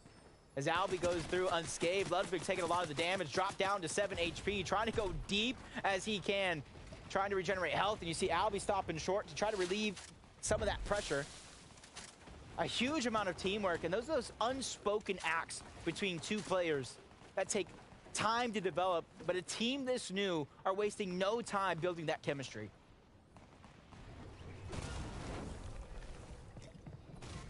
Thomas in a sticky situation. Malabuka has fallen, so it's all up to him. Not how they would have wanted things to go, but nevertheless, he has to play the cards he's been dealt. Quite a journey to make it into zone, but the hammer will speed that up tenfold.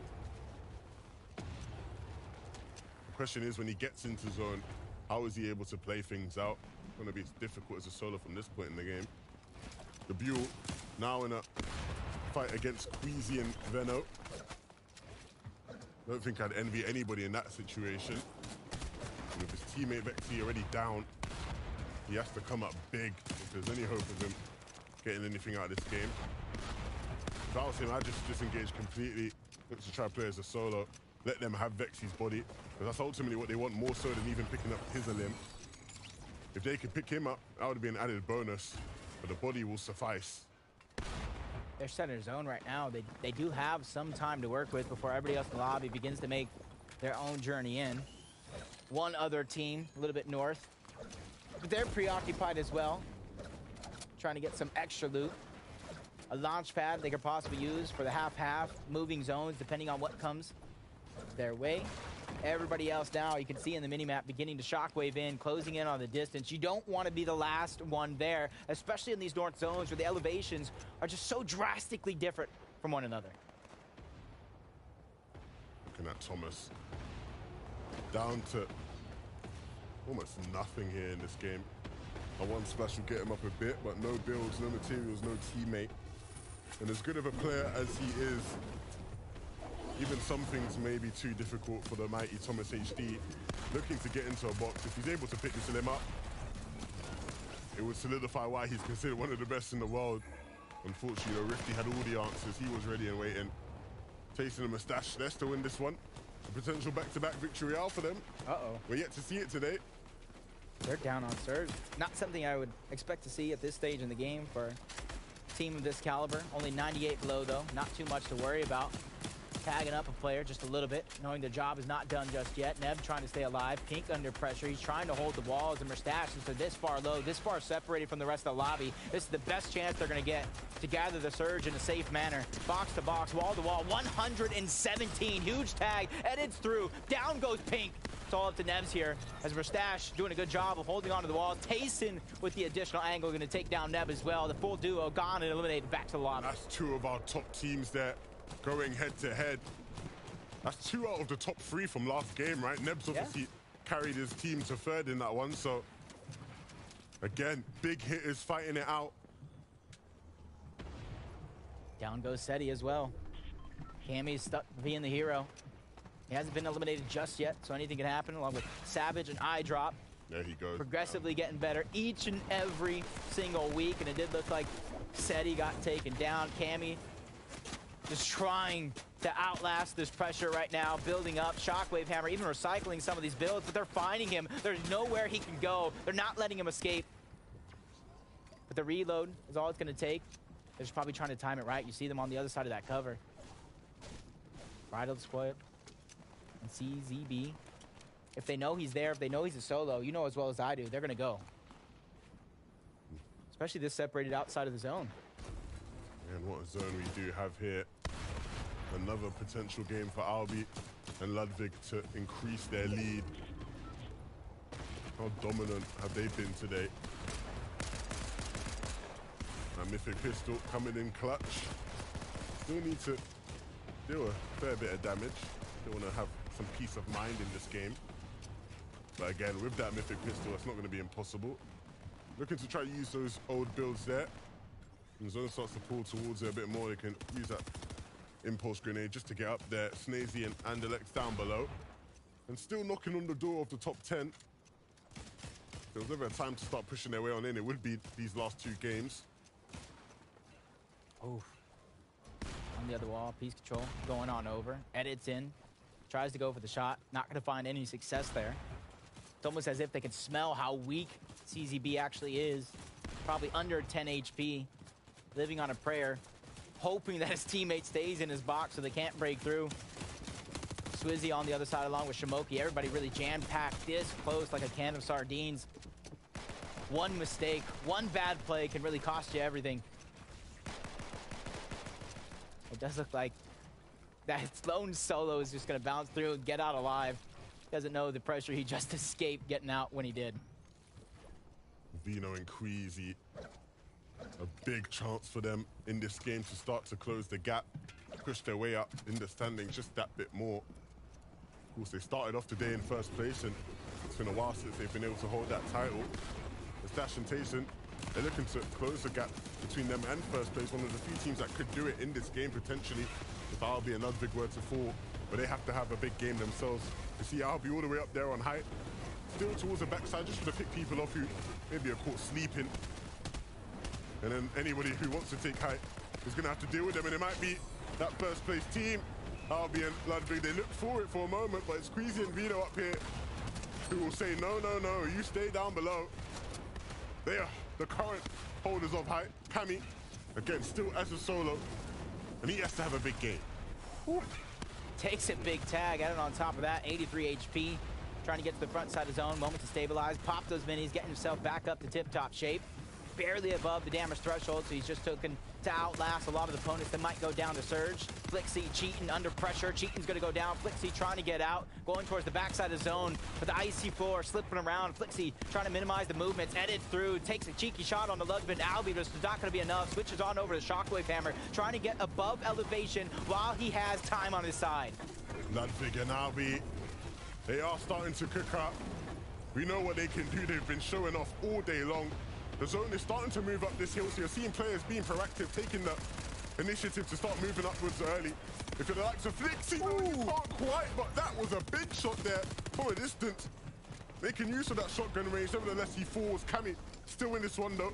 Even as a solo, he's making things happen, he's making things work. And he's gonna keep on moving. Needs to be careful though, bounces himself out. That Shockwave Hammer can be hard to tame, but finally making his way in. Barely living on a prayer right here, letting these players that are near him Shockwave to the front side of zone. He knows he got some more traveling to do. Almost takes the damage to Storm. Right on the edge of that one. Shimoki and Swizzy, 5 eliminations as well. Have the Shockwave Hammer. They're trying to optimize the amount of uses they actually get out of the charge, using teamwork to make the dream work, immediately trying to run and get to that front side of zone, but they're running out of resources, they're running out of builds, they need to look back, and that's exactly why they're spotting out X-Squeeze and Podesai, trying to put the pressure there, but not taking too much time. They know the journey is to the center is not done just yet. Vino and Queasy though, still cooking up a meal. They are here to feast on the rest of the lobby. Up above, in the sky so high, players down beneath them need to beware, because if Vino starts dropping down, there's no reason to not be scared. This is one of the best fraggers we've ever seen. Ardi down below, trying to make something happen. And what he'll do is he'll move to the front, where he can stay a bit more quiet, a bit more inconspicuous. He doesn't look too out of place. Shimoki and Swizzy, they'll start to make their way there now as well. But they're waiting for someone like a Rescard to just walk into their box so they can capitalize, and that's exactly what they'll do. They pick him up, and Hellfire is going to look to follow his tracks, maybe get some revenge if he can. Needs to be careful, and opts to just use the hammer to get us to safety. Oh, but he's bouncing all around the mountain. Down goes Hellfire. Into the top 7 we go, though. Shimoki and Swizzy trying to steal away the high ground as the zone moves down elevation. They know they don't have plenty of builds to work with, so they have to go and scavenge for everything that they can. 5 builds. And you can see Swizzy just trying to pass everything over, using this moment right now. Does he get the res off? That's the question we're going to be asking ourselves, as Albi somehow, some way, as a solo, is finding himself toward this end game, spotting down low, doesn't get the shot on Shimoki, and it backfires. He takes him down in the end. But he's done more than enough in this game. Just staying alive that long is exactly what they needed. And Squeeze and Podesai, they maybe won another victory royale. They've already won one today. They've shown they can do it. And they're up against a team who has done it today as well. Both of these teams looking to pick up their second victory of the day. Paco is the only thing stopping them, and he will eventually be dealt with. And so now in the final 2v2, who will pick up victory royale number 2 of the day? Queasy and Venom in top form so far in this game, using height to their advantage, but the Shockwave Hammer comes out, and the final shots have to be connected, and they're doing a brilliant job, and they will pick it up. Vino, Queasy, pick up another one. Throughout all that madness and chaos, Shockwave Hammers causing all that destruction, they kept their eye on the prize, only dropping down low when needed, and to seal the deal. The consistency is real, and the domination over EU is coming to fruition for Queasy and Vino. In the words of Vino himself, zone equals win. When it's anywhere near this north side of the map, you've always got to think that they're going to be a big threat. Look at this here. Brilliant stuff from Vino at the end. That's exactly what you love to see him doing. I'm impressed. Queasy and Lavino looking good. Yeah, and a lot of our top teams in general really making it towards that end game. I saw Albi slithering himself in there. Yeah. But the question is, who got first? With so many of our top contenders making it to the end game, finding plenty of eliminations, I don't even know what to expect at this point. Hey, look, I know who knows what to expect. knows? I know who knows. It's going to be the analyst. Zeke, take it away. Thank you guys so much. Only a single game left to go. I don't know what I'm telling you. Every time we're here, I just blink and the games are just gone, which makes me really sad because I just want to hang out more and watch more Fortnite. But Queasy, Vino, a huge game. Who knew? They just needed to both be alive. It basically was a Cinderella story from start to finish for Queasy and Vino because this zone alone, the way that it pulled so far north, practically in their own backyard from their initial drop spot, so it gave them ample opportunity, ample time to just collect resources, have max mats. I believe by the time it even entered that first moving zone, they already had established a relatively large area as far as what they were building out, make sure to box out. And we also saw Vino take an ample opportunity to kind of monitor that low ground, make sure nobody was coming in and out. And same thing for Queasy, where he kept coverage on the ground above. Yeah, and again, too, this being so close to where they drop is so great because, like you said, like, they don't have to travel far. They don't have to use their resources. They don't have to use their mats, none of that. And again, too, you get to see, you know, they're not going to have to take fights where they end up as a solo. They got to be together as a duo this end game, and them together, again, we just said they're just a powerhouse. I mean, it's such an amazing duo. I was like, before they even won, I was like, they got this in the bag. So they get that win, and it's just amazing. I mean, they're very good at setting the tempo of any match that they're in, right? They're a lot. Everyone else is like, yeah, we're playing Fortnite. Like, yeah, go left. And they go left. And you're like, all right, well, we won the game already. We take a look here at the standings. Remember, we're playing for a total of series points here at the end of the 3 weeks right now. All these duos looking to place as high as possible. Albeit Ludwig, I guess they're just going to stay here all the way throughout the rest of the day. They've been holding on strong. But as we start to kind of look down the list, look at all the changes of Queasy and Vito finally with that game of Victory Royale. And it's kind of like interesting to think that after 2 games of like solo play, they just needed that one game and now they're back up in the top 3. It seems as though the circumstances have been switched, though, for Alvi and Ludwig, because we have actually seen them for not only this match, but the past one as well, where they've been put into these individual circumstances. And it's never easy when you lose your duo, especially once you start getting into that moving zone territory. But at the same time, I think that what we witnessed the most from Alvi and Ludwig was just a lot of discipline. They weren't looking to really rush into uncharted territory. And what I mean by that is that they knew that they were going to have to try and play out the low ground as soon as they lost their duo mate. And I think it's just really crucial to keep that accountability, keep your senses strong, and not basically lose track of where everybody else is in the lobby. Yeah, just like you said, that making sure that you're aware and having that placement, like they're not going to put themselves in a bad position being a solo, and they did that so well. You can see too, I feel like a lot of times in EU, like we saw a lot in NA, but like EU now I'm seeing like there's a lot of solo plays that they're learning, okay, I want to play this out well if I want to have a good placement at the end, you know? That's right. Taking a look again, Seti and Cammy, they continue to fall down the leaderboards. Even people like Pink and Nebs, right? There's a lot of these high-profile duos in EU that we're kind of like used to seeing in the FNCS, but something's not clicking, right? What do you guys think is happening? Partially, I think, due to the fact that we have seen a decent amount of the zones pulling a little bit towards that fourth and third section, and because there are duos like Queasy and Vito, like Podesai and Sweezy that have control coming in from that south. Well, for Podesai and Sweezy, they're south of Brutal Bastion, but it's still difficult, I think, for duos like Seti and Cammy to make those rotations upwards from their initial drop spot, because you have to deal with such experienced duos that it makes it very difficult to actually sneak by without losing a lot of resources and having to expend a lot of your shields. Yeah, and like you said, having some of these teams building up and having just like a castle of their own, and they're like, you're not coming this way, I'm taking over this entire area. You have to expend so many mats if you're going to make those like rotations and such, so it's just crazy. And again, too, look here, we see this mythic pistol being used. I just want to point that out again because it's so new into like coming in. We saw so many of the SMG being used, but the pistol is just so amazing. The SMG, again, is still being used, but that pistol is crazy, is not, Taco? No, it definitely is. And I think for Podesai and Sweezy specifically, because of the fact that they've had a tendency to win out from their drop spot, because being in that southern section of Brutal Bastion, they're able to push against JJ2 and Glebschi, and it's just working out great. Yeah, I'm telling you, the meta continues to change here in EU game to game. I'm telling you, though, pistols, like Jenny said, that's where it's at. Crazy. What's going NA on? East was already like, no, we're here. We all know pistols for everybody. EU maybe a little bit changing. Maybe EU's just everyone's too good that like no one wants to make that mistake, and they're just like, hey, pistol, and everyone's like, no, I'm gonna take what I'm used to using, right? Like, I don't know. But hey, we got one game left to go. We hope you guys are enjoying all of the action. So, for one last time here in EU, the last ride of the day. Take it away, Jacob PR, 112K.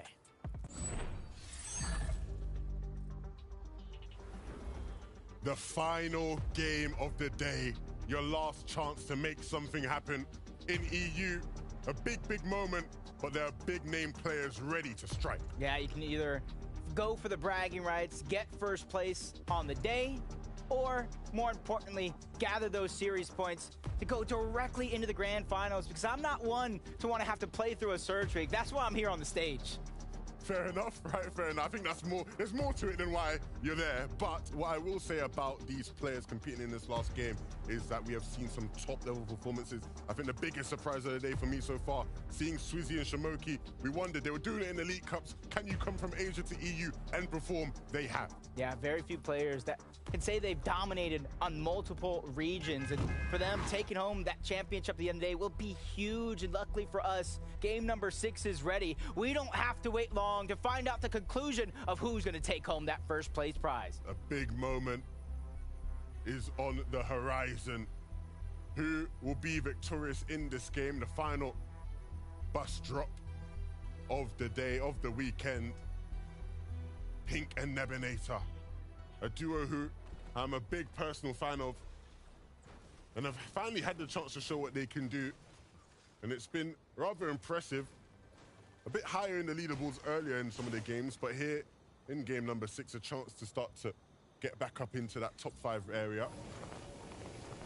But one of the most exciting ones that we do like to see, Maiza and Voltiax 2v2 against Hardbind and Mighty Pelican, and oh my gosh, he makes that an easy find. Shockwave Hammer right out of the gates, tactical pistol, Machine SMG, and he's on the hunt, he's on the chase. Half HP, disappears right before our very eyes on Maiza. Splashes coming out. Levin, I'm scared. I'm shaking for him right now. Yeah, I'm sure they will be scared as well. Now that they realize what they're up against. Creating so much space with that hammer, just completely destroying their cover and making it look easy. Hardfind and Mighty Pelican will win this fight, and they win on the day here at this POI. Things are looking good. With him out, that's on the line right now. You can see Kaiden and Vico out for revenge, taking out both Helix and Tilturn. Back to the lobby they go. Their run in week number 2 of the FNCS qualifiers comes to an end. Hopefully they've garnered enough points to gather as many series points as possible, because they could be one of those teams that are looming on the bubble, trying to fight for their way directly to the finals, just like Albi and Ludwig. One of those teams, man, they're so high up on the leaderboard, they can only go down at this point.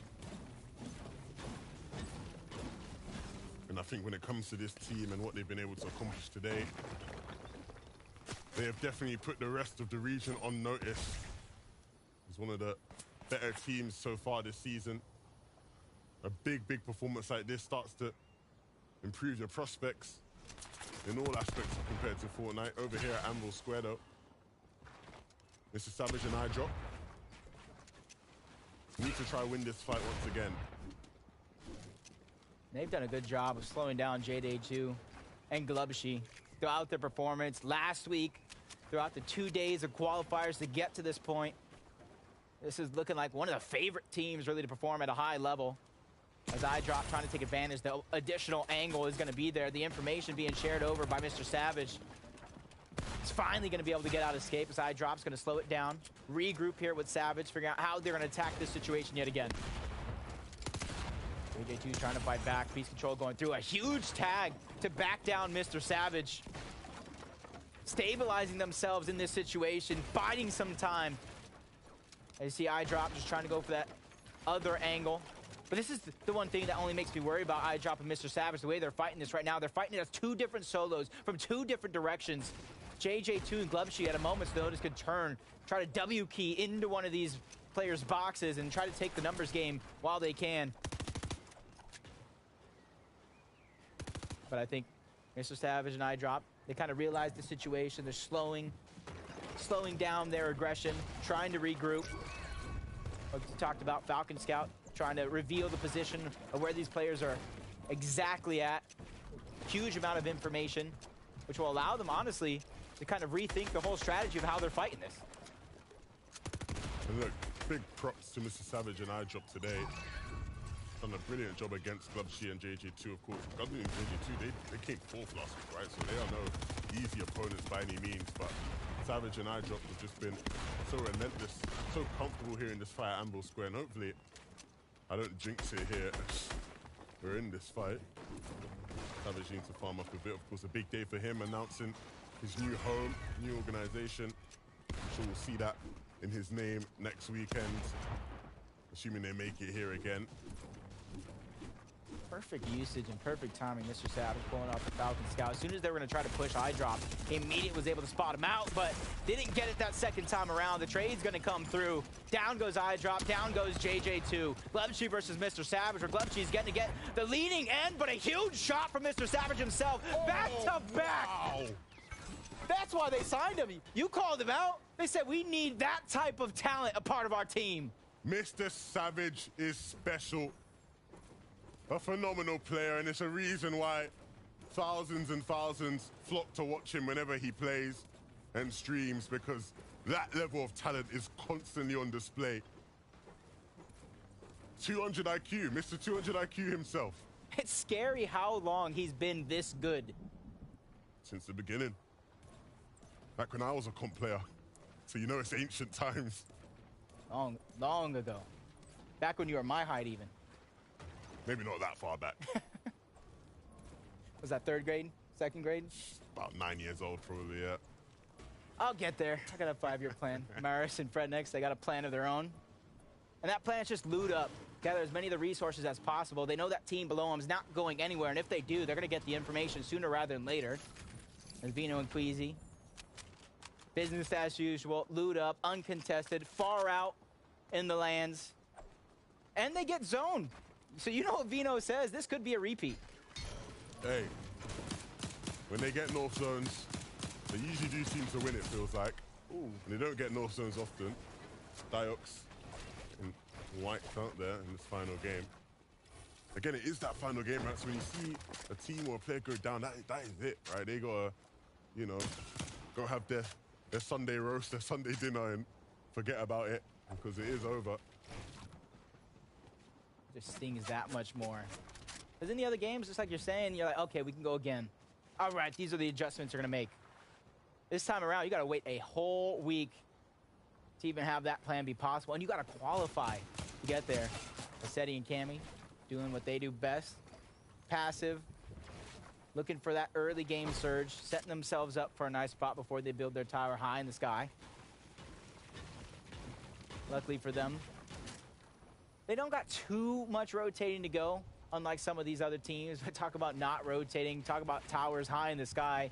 Queasy and Vino are building a skyscraper unlike ever before seen in the game so far. Spotting Grolls out into the distance. And I don't like the look of this for Grolls as he gets spotted out. Vino is going to go ahead and use that shockwave hammer, try to close the distance. You see Grolls about facing. He's trying to run, reunite with Fire Hunter over towards Brutal Bastion. And I think that's going to be a success for them. They just escaped treacherous waters. Treacherous indeed. You saw the intention from Vino there. Whipped out that hammer. Very, very scary sight. The Grolls. The Watson robot. They're in the midst of a fight here. One of the teams that's sort of been middling in the standings. A big last game here would do wonders for them. What can Robot do? Trying to take control of the pieces here.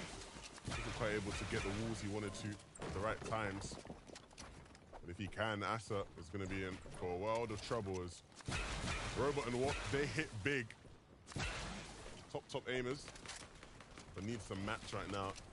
They aren't working with much. I like how aware Robot was seeing that third party come in. He could have easily stayed being aggressive there in that situation. I just called him top aimers and he's whiffed every shot. Come on, bro. You're not making me look good here, Robot. Come on. He needs to update the firmware. He doesn't have the latest update. He's still on 2.0. He needs to go to 2.1. Fair play, fair play, fair play. Look, there's been a lot going on so far this game, and in game number 6, to fill us in for the last time, we got Vivid here on the sidelines. Vivid, hit us with it. Game 6, the name of this game will be the chase between third and second place. See if they can catch up with first place, Albi and Ludwig. Of course, we have Podesai going to be in second place, and then also to tune in with Vino, kind of update you guys on the loot, how both of these teams are doing. Last game, will they be able to catch it? They're both around 30 points behind. We'll have to see what they can do. That battle between those two teams is one that we will pay very close attention to throughout this game. Of course, all these players playing desperately to try and get as much series points as possible. So we want to get the one up on a team. And continues to pull north.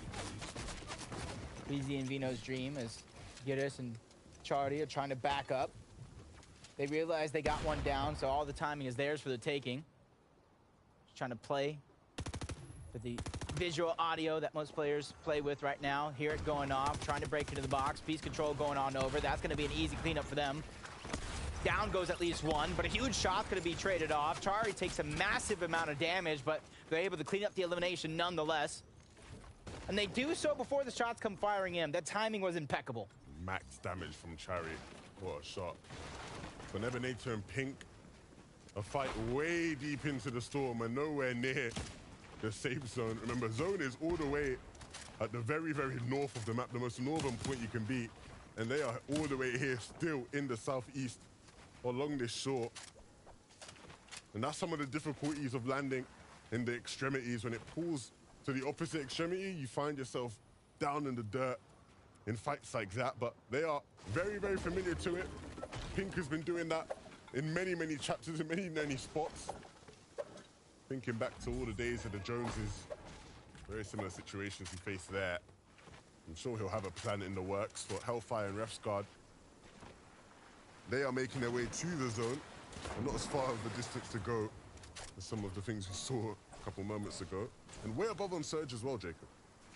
Yep, so for them, they have the luxury of kind of being able to focus solely on that rotation. You guys saw where the zone was. They're not too far off, and they're getting there rather quickly. And that's the comfortability I'm talking about of Surge, that when you're dough on Surge, you have to stay in the zone just like this. You have to fight for it every single inch of 447 above. Right now, they're just fighting for their lives, fighting for their game number 6. Astral, Duck on the other side. 86 above for them.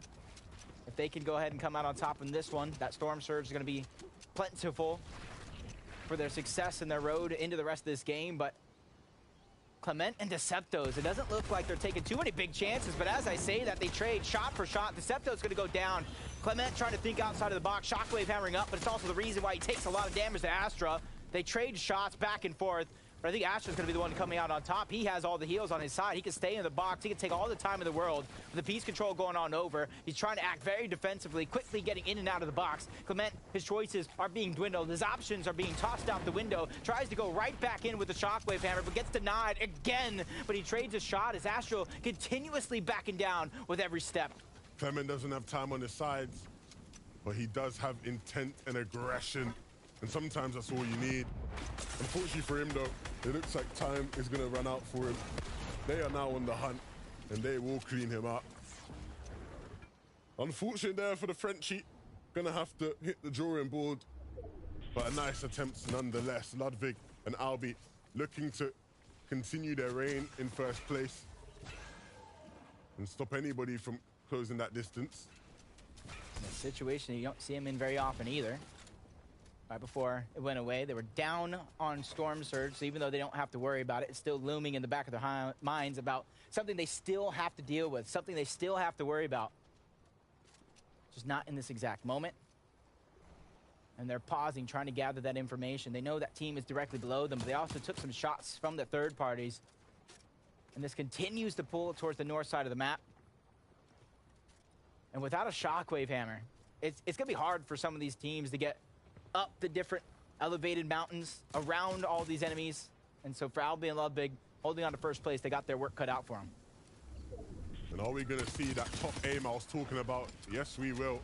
Wox and Robot pick up Thomas HD. And so that does not bode well for Malabuka in this one. You can see now how difficult of a task he has, because even in the storm still, players taking shots at him. He just has scraps, too, when it comes to resources and mats.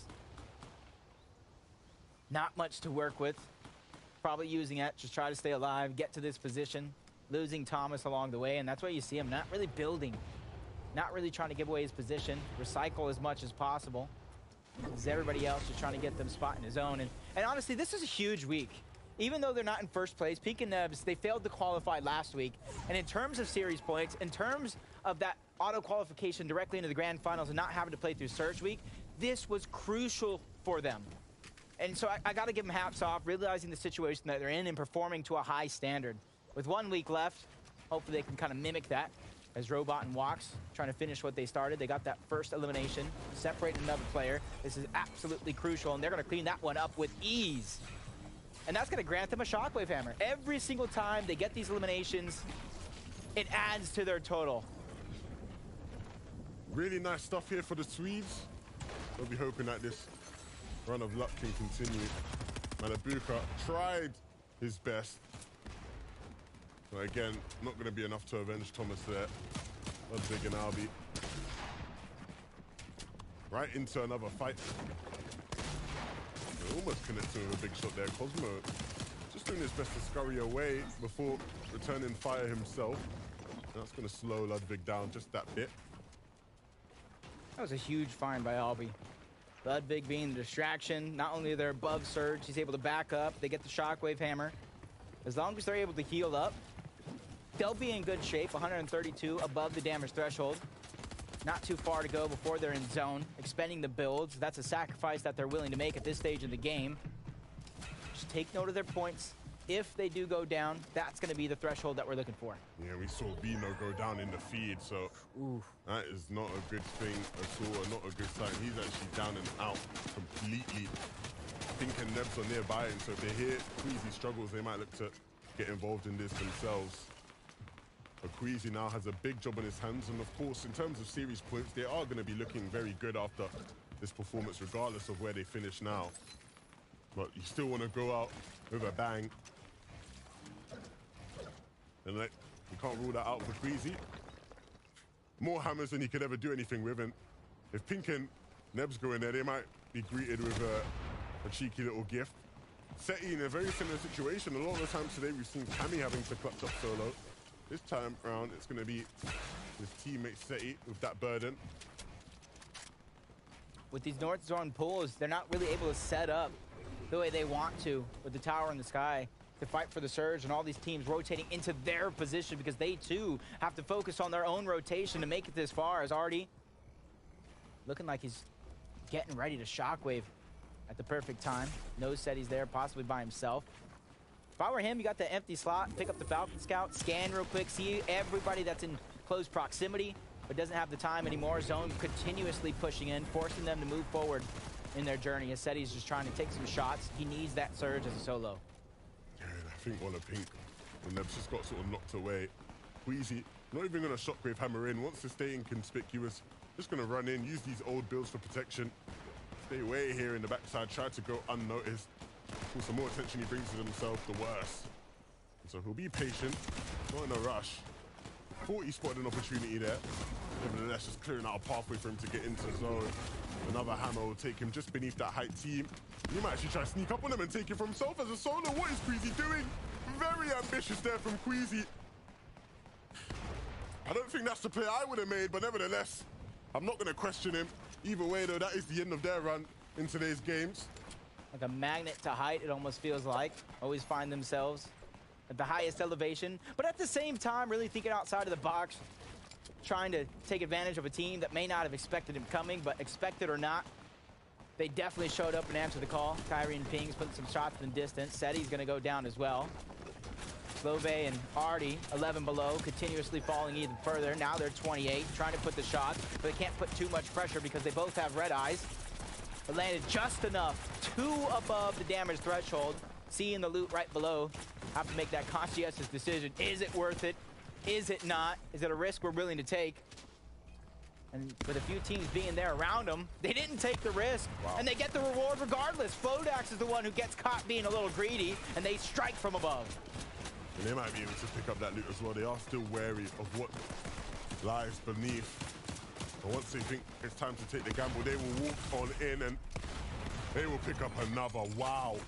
Brilliantly done there from Ardi and Slove. And this is the makings of a very, very good game.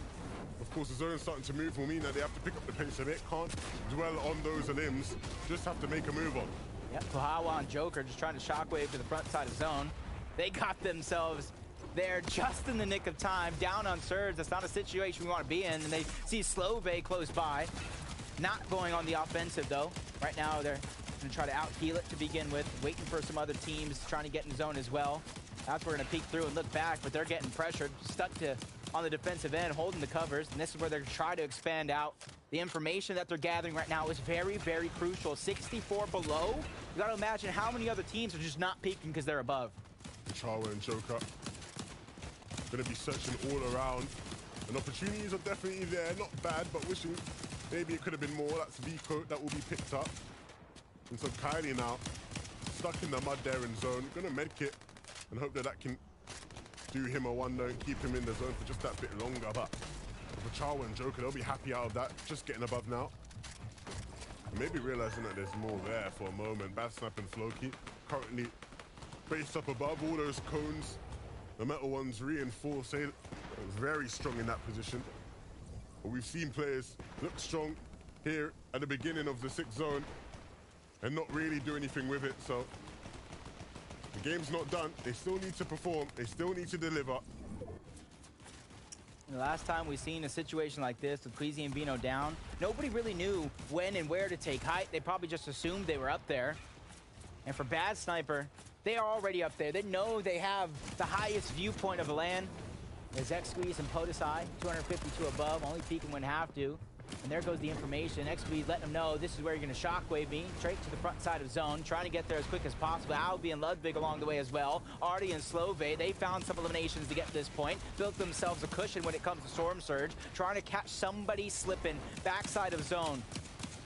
Putting the shots on, pressuring a team just enough, just to make them feel like there's somebody watching them every step of the way before they shockwave themselves, stealing away the front side. Yeah, and you can see a cut-off here happening. Nebinator, he tried his best, couldn't really connect with the shot. And so, back to square one. The focus being to move on throughout the zone. Nobody really contesting height whatsoever. This might be free for Bad Sniper and Floki. Yep, and coming into this one, Groves and Fire Hunter towards the top. They're on that bubble of that top 40, almost forced to go through Surge Week as Albi and Ludwig on the other side of that one. Another top finish here. They can bypass that whole week, go directly into the grand finals. And once again, Albi with the solid gold, ready to terrorize some teams with the Excalibur as well. They're getting to that front side of zone. POTUSI and X-Squeeze pressuring from different angles, trying to edit themselves in and out before peeking straight through, trying to get to the front side, but they get separated. POTUSI ends up with a speed bump, but he finds his way nonetheless. X-Squeeze goes down though, so that leaves himself as a solo, wondering, how am I going to make this work? I don't even know how POTUSI survived there. Got pieced up, but the hammer got him out of dodge. Now though, without a teammate, without hope, he needs to connect with a big shot. This is his chance, this is his moment. But will he be able to connect? For Ping and Kyrie, they move forward in the zone. And there is a team on this layer that they need to be careful about. That's going to be Albi and Ludwig that dropped down one beneath them. But they still need to be careful because they will try to chop them out. And that's exactly what's looking to happen here. Kyrie almost getting split up. And so he needs to stay by his duo side. And the hammer play to knock them down. These guys are so aggressive. They don't care who you are. They just want to take you out. Makes a little bit of a mistake there, trying to get the edit. That would have been a huge shot and fire off. Floki and Bad Sniper, they held high ground for the past 2 zones so far, looking to make it a third.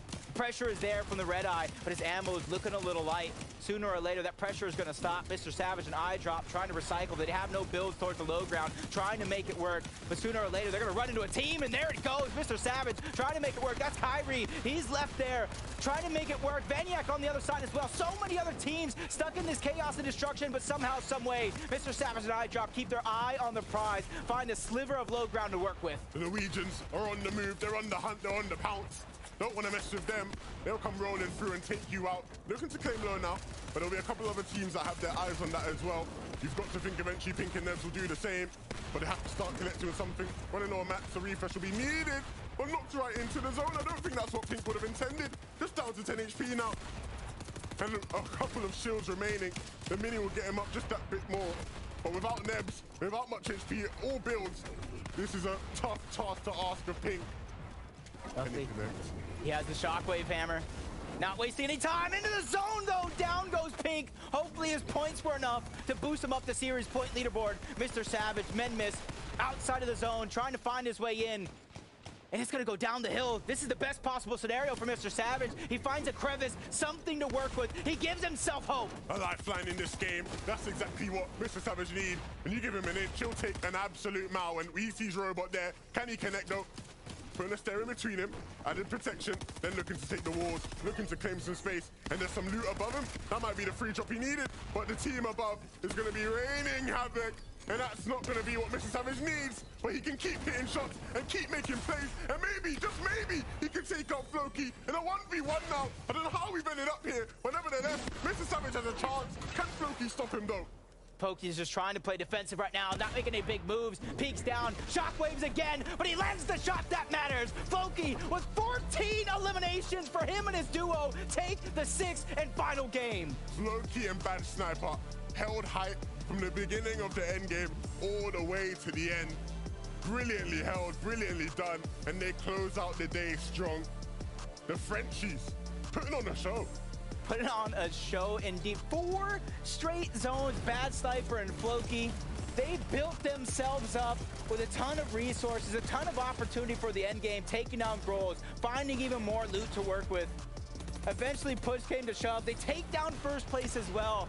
This is literally a legendary duo rising to the occasion and taking over no matter what superstars are in their lobby. And look, speaking of superstars, Mr. Savage very much impressing us, very much showing us, especially in this last game, just why he is respected. He couldn't do it in the final 1v1 against Floki, but nevertheless, very, very impressive stuff. Bad Sniper and Floki, they take game 6 of week number 2, and what a week it has been, Jacob. The EU players, you wanted them to step up, and they certainly did. These have been some of the best games we've had all major long. Yo, I agree with that. Got me smiling ear to ear, figuring out what's going to happen, though, next? The leaderboards, they're in shambles. The series point leaderboard, who knows where we ended up after this one? Luckily, we have 3 of the best analysts in all of Fortnite to break it down and guide us to where we need to go. Thank you so much, Jacob. PR11 2K, an amazing set of 6 games. My goodness, I just can't even believe how chaotic EU was coming into week number 2. We had highs, we had lows, we had surprises. I mean, what a day. No surprise, though, that we see Albi and Ludwig managing to stay consistent throughout. We saw them basically just playing for placement. I think that they were very tactical in terms of how they actually chose to move throughout that first moving zone. It was an especially difficult position, I think, for them to try and play from that mid-ground territory, because while they might have had 55 mats, at the same time, you can expend those so rapidly because of the shockwave hammer. And I just got to say it, though, a quick shout out to Mr. Savage, not just for that 0-0 Nation signing, but also because of the initial start off in general to this game. He had a phenomenal performance, clutching out a 1v2 scenario when JJ2 and Glubshy actually chose to switch their drop spot over to Anvil Square. And I think because of that instance, Mr. Savage with that second place finish, Jenny. Yeah, Mr. Savage there was able to pick up iDrop, and if he wasn't, then he would have had to run that as a solo. So the fact that he was able to get him up definitely made them in such a great position to win. And they got really, really close, but in second is still so good, and they were able to still get so many eliminations. So it ended up very good for them. Yeah, I mean, hey, going up 9 places to hit top 8, that's pretty dang good, but look at the top 6. None of them moved. Everyone's like, okay, hey, is everybody happy? Let's just play this last game out. Everybody do what you're doing. We'll all go home. We'll come back next week. We'll fight for the crown then. My goodness, just to see the level of skill, because, you know, usually you'll watch standings shift at least once, maybe twice, you know, but to have that top 6 cemented that way, that shows skill. Largely due to the fact that I think that the in-game points as well were just so heavily stacked towards that top 3 position, and Podesai and Essuiz especially managing to maintain their second place position throughout. We saw numerous instances of these two hanging out from that south side of the Brutal Bastion area, and despite the fact that these were a lot of north pulling zones, I think that we still saw some wonderful instances of Podesai and Essuiz. They weren't trying to be overly greedy with anything. They saw their advantages, they made sure to take them, and they never really looked for an overextension. Oh yeah, they had their idea of where they were going to rotate, and again, like that positioning is so important. And they didn't run into anybody trying to get that extra damage on Storm Surge, which put them in a good placement for Storm in that area. Again, it could have probably been a little bit more ideal in their drop spot, but again, they did have some good positionings, and they made it work perfectly. Yeah, another duo I do want to highlight here, Seti and Cammy, a duo we would not expect to continue to drop down. Now, of course, they did make top 10. That's still quite an accomplishment. But if they don't pick it up in week number 3, we could be looking at seeing them go into Surge Week, where they need a victory royale or have to place top 5. That window is so much smaller in Surge Week. It's definitely a slim margin, but at the same time, if I would expect anybody to do it, it's Seti and Cammy. They are a history team for a reason. And keep in mind also your FNCS Invitational winners, which is always going to be pertinent to the conversation, because just when you think that they might be out of it, these guys have a tendency to look for that pop-off factor. Yeah, I always like to say you just never count them out. Do not count Cammy and Seti out, because they show up when it's needed. So I am just so certain that whenever they have to show up, they're going to make sure that they keep playing this through, because we're going to want to see them in land, and I know that they want to be there too. That's right. Hey, guess what, Fortnite fam? Got a little special interview for you. It's none other than the man himself, Queasy, who's coming on through. Queasy, what's going on, dude? It's great to see you. How you doing? What's good? What's good? A bit depressed, but it's okay. Bro, there's nothing to be depressed about. You placed 3rd. Okay, listen. If we have to talk about it, I want to ask. So what happened, right? We had these like amazing games from you and Vino, but there was like those 2 games where one of you was like down, right? So like what happened in those 2 games? I'm not really sure. Like we got really good luck today with zones and with hammers from our drop spot, which we don't usually get. Okay. So I think we definitely could have played better, but I don't think we played that bad, considering like everything. I feel like the lag might have like maybe messed us up a little bit today, but other than that, I think we did good. I can only say Queasy would be one to be disappointed by a 3rd place finish. That's a little bit of that champion's mental shining through, but you guys are definitely in a fantastic spot for looking to find yourselves in the grand finals, as is just from your performances these past 2 weeks. So what's the mental for heading into week 3 knowing that? I mean, I think we're just going to relax, probably stream it both, and yeah, take that chill week off and then prepare for grands. All right, Queasy, I gotta ask. So we've been seeing this shift from holding like the SMG to everybody holding a pistol. What's going on there? Give me a little insight. I'm pretty sure it's just because the perk can be unlocked at any time of the game, so people can carry red dots, get their surge up, and then unlock the pistol and just play the pistol.